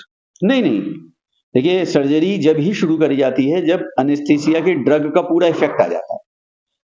सर्जन सर्जरी करने से पहले उस पार्ट को जहाँ से की सर्जरी कर रहा है वो छू के नोच के देखता है कि हाँ भाई अब पेशेंट को पेन नहीं है। तो ड्यूरिंग और जो नशे का जो असर होता है वो 1 घंटे से लेके 4 घंटे तक होता है, डिपेंड करता है, पेशेंट टू पेशेंट वेरी करता है ना। तो सर्जरी हो जाती है 4 घंटे तक, उसको कोई तकलीफ नहीं रहती, पता भी नहीं चलता उसको कि मेरी यहाँ पे सर्जरी भी हुई थी, सिर्फ उसको उस जगह के छूने का एहसास रहता है कि हाँ यहाँ पे मुझे पेट पे कोई छू रहा है, लेकिन उसको कोई तकलीफ नहीं होती और 4 घंटे तक उसका असर बना रहता है। तो हम ये कह सकते हैं कि अनक्वालिफाइड डॉक्टर से नशे का इंजेक्शन ना लगवाएं। बिल्कुल नहीं लगवाना चाहिए। अगर अपनी जिंदगी सेव करनी है तो नहीं लगवाएं, है ना। भाई तो आप किसी अनक्वालिफाइड से अपनी सर्जरी नहीं करवाएंगे ना, भाई किसी भी जो सर्जन नहीं है आप उससे कभी भी अपनी सर्जरी करवाना पसंद नहीं करेंगे कि पता नहीं क्या काट देगा अंदर से। इसी तरीके से हमेशा क्वालिफाइड डॉक्टर से जब आप इतने पैसे खर्च, सिर्फ इंसान मोस्टली 2 पैसे बचाने के पीछे अपनी जान से खेल जाता है, तो ऐसा तो बिल्कुल नहीं करना चाहिए। हमेशा क्वालिफाइड डॉक्टर से ही नशा दिलवाएं ताकि ड्यूरिंग द सर्जरी अगर कोई कॉम्प्लिकेशन होता है तो वो आपकी लाइफ को सेव करने में सक्षम है, उसने उस पे काम करा है, उस चीज को पढ़ा है, उसको समझा है ना। जो अनक्वालिफाइड है उसे क्या पता, उसको तो इतना ही पता कि ये ड्रग इस जगह पे डालनी है, अब इसके बाद क्या होगा भाई हम तो कुछ नहीं कर सकते, अब ले जाओ। तो फिर आप अपनी जान से खेल रहे हैं ना। ये थे डॉक्टर यूसुफ, एनेस्थेटिस्ट है यानी नशों के डॉक्टर हैं, हुमा क्रिटिकल केयर के एमडी हैं। मैं कैमरामैन सोहेल के साथ जरीस मलिक, मुरादाबाद। नमस्कार, सरकार की कहानी के डिजिटल प्लेटफॉर्म पर एक बार फिर स्वागत है। आज हमारे साथ मौजूद हैं चेस्ट रोग विशेषज्ञ डॉक्टर रितेश कुमार, जो एशियन डिफेंस हॉस्पिटल में अपनी सेवाएं दे रहे हैं। नमस्कार डॉक्टर साहब। नमस्कार जी। डॉक्टर साहब, सबसे पहले हमारे दर्शक आपका परिचय जानना चाहेंगे। नमस्कार, मेरा नाम डॉक्टर रितेश कुमार है। मैं 2020 से एशियन विवेकानंद हॉस्पिटल में चेस्ट फिजिशियन हूँ। इससे पहले मैं अपना MBBS Assam medical college Dibrugarh से 2015 में पास किया। उसके बाद मैं MD Guwahati medical college and hospital Guwahati से 2020 में किया। इसके बाद मैं वहीं से 1 साल SRशिप किया। इसके बाद कुछ दिनों के लिए मैं एम्स भोपाल में SRशिप किया। इसके बाद मैं 2020 से यहाँ चेस्ट फिजिशियन हूँ। डॉक्टर साहब, अक्सर ये देखा जाता है कि जो फेफड़े होते हैं जिनको हम लंग्स बोलते हैं, तो क्या लंग्स के ऑक्सीजन जो लंग्स लेता है, सांस लंग्स लेता है, तो इसके अलावा भी कोई कार्य करते हैं लंग्स? हाँ जी, ये बहुत ही अच्छा सवाल है। सभी के मन में आता होगा कि लंग्स का क्या काम है। जैसा कि सर ने बताया कि लंग्स का मुख्य काम होता है ऑक्सीजन लेना। इसको मैं विस्तार से थोड़ा सा बताऊं तो लंग्स का मोस्ट इंपोर्टेंट फंक्शन जो है गैसियस एक्सचेंज है। जैसे कि हम सभी जानते हैं कि हम सभी सांस जो लेते हैं उसमें ऑक्सीजन की मात्रा होती है, जो सांस छोड़ते हैं उसमें कार्बन डाइऑक्साइड की मात्रा होती है। ऑक्सीजन हम इंस्पिरेशन में लेते हैं, ये ऑक्सीजन हमारे लंग्स के माध्यम से, एल्वियोलाई के माध्यम से हमारे ब्लड में जाती है और ब्लड को प्यूरिफाई करता है। उसी तरह से ब्लड में भी at the same time carbon dioxide की मात्रा होती है, वो लंग्स के माध्यम से बाहर निकलता है। इस तरह से प्रथम काम जो है लंग्स का गैसियस एक्सचेंज। दूसरा सबसे इंपॉर्टेंट काम ये होता है लंग्स का एज किसी भी चीज को डिसइंफेक्ट करना है। जैसे हमारा डस्ट यदि एनवायरनमेंट में है वो जाएगा तो सर्वप्रथम क्या होता है, ये हमारा नोस्ट्रिल्स है, नेजल हेयर्स वगैरह होते हैं, ये हेयर्स क्या करेगा, उस डस्ट को जाने से रोकेगा फेफड़ों में। और यदि चला भी गया तो हमारे लंग्स में बहुत सारे मैक्रोफेजेज होता है, वो मैक्रोफेजेज का मुख्य काम होता है फेगोसाइटोसिस के माध्यम से उसको किल करना। इस तरह से हम लंग्स के माध्यम से कुछ भी एक्सटर्नल इन्फेक्शन से बच सकते हैं। तो दूसरा काम हुआ कि किसी भी एक्सटर्नल फॉरेन बॉडी या किसी भी एक्सटर्नल माइक्रो ऑर्गेनिज्म उसको किल करने की पावर लंग्स में होती है। तीसरा मुख्य काम लंग्स का होता है मॉइस्चराइजिंग करना। जैसे हम लेते हैं जो कभी कभी क्या होती है, गर्मी के दिनों में गर्म हवा जो जाती है तो वो हमारे नेजल एयर्स के थ्रू भी मॉइस्चराइजिंग, ठंडापन होता है, उसके बाद भी लंग्स में भी वो मॉइस्चराइजिंग का काम करता है। चौथा काम की लंग्स जो क्या करता है, ब्लड प्रेशर मेंटेनेंस के लिए भी बहुत अच्छा रोल अदा करती है। जैसे लंग्स क्या होता है, लंग्स रिलीज करता है सर्टेन एंजाइम, सर्टेन हार्मोन्स, वो रास सिस्टम के माध्यम से ब्लड प्रेशर को मेंटेन करता है। पांचवा काम जो होता है, लंग्स का भी एक खुद का ब्लड प्रेशर होता है जिसको हम लोग पल्मोनरी आर्टेरियल प्रेशर बोलते हैं। उस पल्मोनरी आर्टेरियल प्रेशर को भी मैनेज करने में लंग्स का बहुत बड़ा रोल है। इस तरह से हमने देखा कि लंग्स का ऑक्सीजन लेने के अलावा कई सारा मुख्य काम है। सर, फेफड़ों का सिकुड़ना या लंग्स का सिकुड़ना एक खतरनाक बीमारी है, इसका कैसे इलाज संभव है और कैसे इसे बचा जा सकता है? हाँ जी, सभी के मन में आता होगा कि यदि फेफड़ा सिकुड़ गया तो क्या होगा, क्या कारण है सिकुड़ने का और इससे कैसे बच सकते हैं। फेफड़ा सिकुड़ने को हम साइंस की भाषा में फाइब्रोसिस बोलते हैं। जब लंग्स के अंदर की पैथोलॉजी होगी तो उसको फाइब्रोसिस, यदि लंग्स के झिल्ली ऊपर वाली लेयर की पैथोलॉजी होगी तो उसको फाइब्रोथोरेक्स बोलेंगे। तो फाइब्रोसिस या फाइब्रोथोरेक्स क्या करेगा, बेसिकली जैसे हमारा लंग्स है उसको खींचेगा, खींचने के बाद जैसे एक साइड में फाइब्रोसिस है राइट लंग्स में, तो वो राइट साइड पुल करेगा। जब पुल करेगा तो उस साइड में ट्रेकिया का डेविएशन होगा। जब डेविएशन होगा तो हमारा जो वेस्कुलेचर्स होगा वो भी उसी तरह शिफ्ट होगा। इससे क्या होगा कि हमारा tachycardia, tachypnoea, heart rate, respiratory rate ये सब बढ़ेगा, घबराहट होगी, सांस लेने में दिक्कत हो सकती है, ये सब उसका कंप्लेन हो सकता है। इसके बाद हम इसको HRCT करके पता कर सकते हैं कि कितना परसेंटेज फाइब्रोसिस है और किस लंग में फाइब्रोसिस है। यदि फाइब्रोसिस है तो हम लोग मुख्यतः क्या करते हैं, एक्सपोजर से बचते हैं, जैसे डस्ट से हो सकता है, स्मोकिंग करने से हो सकता है, इन सभी चीजों से बच करके हम अपने आप को फाइब्रोसिस से बचा सकते हैं। इसके अलावा कई बार टीबी के इन्फेक्शन के बाद भी फाइब्रोसिस होता है, कोरोना के बाद भी फाइब्रोसिस होता है। तो इस तरह से हम अपने आप को यदि इन्फेक्शन से बचाएंगे तो फाइब्रोसिस से बच सकते हैं। इसके अलावा कुछ दवाइयां देते हैं जैसे एंटीफाइब्रोटिक, परफेरिडोन वगैरह, तो इससे भी हम अपने आप को लंग्स के फाइब्रोसिस से बचा सकते हैं। किसी को अगर लंग्स में कैंसर हो जाए और वो कैंसर उसके शरीर में क्या-क्या प्रभाव डाल सकता है? क्या कैंसर होने से उसकी मौत निश्चित है? ऐसी क्या ये सही बात है? ऐसी धारणा लोगों के मन में है? हाँ जी, ये भी अच्छा सवाल है कि कैंसर होने के बाद क्या मौत सुनिश्चित है? मैं तो कहूँगा कि ये चीज़ धारणा जो है ये गलत है। मौत तो हर किसी को एक ना एक दिन आती ही है, लेकिन ये हम ना समझे कि कैंसर हो गया तो हमारी मौत ही सुनिश्चित है। कैंसर को हम कई प्रकार से देख सकते हैं, जैसे लंग्स की कैंसर, फेफड़ों की कैंसर या किसी भी अदर गायनोकोलॉजिकल ऑर्गन, पेट के कैंसर, थायराइड का कैंसर, किसी भी प्रकार का कैंसर हो सकता है। यदि लंग्स का कैंसर है तो उसका अदर ऑर्गन्स पे भी प्रभाव पड़ता है, जैसे हार्ट पे प्रभाव पड़ेगा, पैरों में सूजन होगा, मुख में सूजन होगा और कई प्रकार की प्रॉब्लम हो सकती है। तो ऐसा तो नहीं है कि कैंसर हो गया तो आज ही मृत्यु सुनिश्चित है। कैंसर की आजकल कई सारी दवाइयां भी है, प्लस केमोथेरापी है, रेडियोथेरापी है और कई सारी मैनेजमेंट की पद्धति है जिससे हम कैंसर को, बीमारी को कम से कम हो सकता है, उसको रोक सकते हैं। डॉक्टर साहब, जो लोग स्मोकिंग करते हैं, जो लोग शराब पीते हैं, क्या उन्हीं को कैंसर होता है लंग्स में? क्या ये बात सही है? कहाँ तक सही है? हाँ जी, ये बात कुछ हद तक सही है कि लंग्स का अथवा फेफड़ों का जो कैंसर होता है वो मुख्यतः स्मोकिंग या धूम्रपान करने से होता है। जो आदमी बीड़ी का सेवन ज्यादा करते हो, सिगरेट ज्यादा पीते हो, हुक्का, चिलम वगैरह का यूज करते हो, उसको 80+% चांसेस है कि कैंसर होने का। लेकिन ऐसा कदापि नहीं हम सोच सकते हैं कि कैंसर सिर्फ और सिर्फ स्मोकिंग से हो सकता है। ये कई प्रकार के अदर सेवन करने से भी जो होता है, जैसे एल्कोहल का सेवन करने से, कोई कार्सिनोजेंस का यदि कोई ले रहा हो उससे हो सकता है, एनवायरमेंटल डस्ट पोल्यूशन से हो सकता है, जेनेटिक कारण भी कई सारा है कैंसर होने का। देश में अधिकांश जो युवा पीढ़ी है वो कैंसर से पीड़ित है, तो इसका कैंसर से हम कैसे बचाव कर सकते हैं? और अधिकांश महिलाएं को कैंसर की शिकायत होती है लंग्स में, इसका क्या रीजन है? आजकल ऐसा देखा गया है कि महिलाओं में भी कैंसर की मात्रा जो होता है, इंसिडेंस रेट वो ज्यादा हो रही है, क्योंकि महिलाएं भी आजकल कई प्रकार की चीजों का सेवन करता है, कई बार स्मोकिंग या कई बार डाइट अच्छा से नहीं होता है, फास्ट फूड खाते हैं, तो वो सब चीजों से भी कैंसर हो सकता है। गायनोकोलॉजिकल कैंसर, सर्विक्स का कैंसर हो सकता है, यूट्रस वगैरह का महिलाओं में भी ज्यादा हो सकता है, ब्रेस्ट का कैंसर होने की संभावना ज्यादा होती है। तो उन सभी चीजों को रोकने के लिए सर्वप्रथम कि हम अपने खान पान को भी सुधारें, न्यूट्रिशियस डाइट ले, एंटीऑक्सीडेंट वगैरह यूज करें, और यदि है तो हम अपने फिजिशियन या जो भी रिलेवेंट डॉक्टर्स है उससे मिल करके हम इससे सुझाव ले सकते हैं और बच सकते हैं। सर, ये अस्थमा क्या है और अस्थमा का जन्म कहाँ से होता है? इससे हम कैसे बच सकते हैं? एक्चुअली अस्थमा जो है इसको हम लोग हिंदी में दमा कहते हैं। अस्थमा बेसिकली जो हमारे रेस्पिरेटरी ट्रैक्ट है, श्वास की जो नली है, उसमें सूजन होने से होता है। वो सूजन कैसे होता है? सूजन यदि हम, इसके कई कारण है, जैसे इंडोर एलर्जेंस हो या आउटडोर पोल्यूशन हो, डस्ट हो, exposure to some irritants, chemicals. कई बार क्या होता है, कोई फैक्ट्री में डाई वगैरह में काम करता हो तो ये सब एक्सपोजर से क्या होता है, हमारी सांस की नली में सूजन होता है। जब सांस की नली में सूजन होगा तो म्यूकस प्रोडक्शन ऑब्स्ट्रक्शन होगा और सांस की नली छोटी होती जाएगी। यदि सांस की नली छोटी होगी तो सांस लेने में बहुत दिक्कत होती है। इस प्रकार से आस्थमा होता है। आस्थमा के कई कारण है, खांसी होगा, इंटरमिटेंट ब्रेथलेसनेस होगा, व्हीजिंग साउंड लगेगा, जैसे सीटी सी आवाज आएगी हमारे सीने से।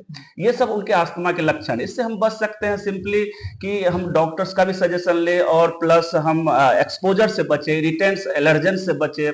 और कई बार हम लोग ब्रोंको डायलेटर इनहेलर देते हैं। इनहेलर क्या करता है, ब्रोंकस को डायलेट करता है और सांस की नली को खोल करके रखता है। तो इस प्रकार से हम आस्थमा से बच सकते हैं। सर हमारे दर्शक आपको देख रहे हैं और हम ये जानना चाहेंगे, हमारे दर्शक भी ये जानना चाहेंगे कि आप एक बड़े हॉस्पिटल में, एशियन विमेन हॉस्पिटल में आप प्रैक्टिस कर रहे हैं, तो कुछ संदेश हमारे दर्शकों को देना चाहते हैं? हाँ, मैं आज आपके इस चैनल के माध्यम से ये बताना चाहता हूँ कि आप लोग जितनी ज़्यादा हो सके एक्सपोजर से बचे, डस्ट से बचे। अभी आप देखते होंगे कि air quality index Delhi, Moradabad, देश के अन्य हिस्सों में भी काफ़ी ज़्यादा बढ़ गई है, जिसके वजह से यदि किसी को अस्थमा है या काला दमा है तो उसका एग्जासर्बेशन की फ्रीक्वेंसी ज़्यादा होती है। तो बेसिकली मैं ये एडवाइस देना चाहूँगा कि यदि कोई इनहेलर ले रहे हो तो उसको कंटिन्यू ले और जितना ज़्यादा हो सके एक्सपोजर से बचे, मास्क का प्रयोग करें, थोड़ी अंतराल पे सैनिटाइज करें, जिससे कि हम इन्फेक्शन से बच सकते हैं और इन सभी रोगों से होने वाले दुष्प्रभाव से भी हम अपने और अपने आप को बचा सकते हैं। ये थे डॉक्टर रितेश कुमार, जो चेस्ट रोग विशेषज्ञ हैं और एशियन विवेकानंद हॉस्पिटल में अपनी प्रैक्टिस कर रहे हैं। इन्होंने फेफड़ों के बारे में यानी लंग्स के बारे में बताया कि क्या क्या बीमारी होती है, उनसे कैसे बच सकते हैं। तो कैमरामैन सोहेल के साथ जनीश मलिक, मुरादाबाद।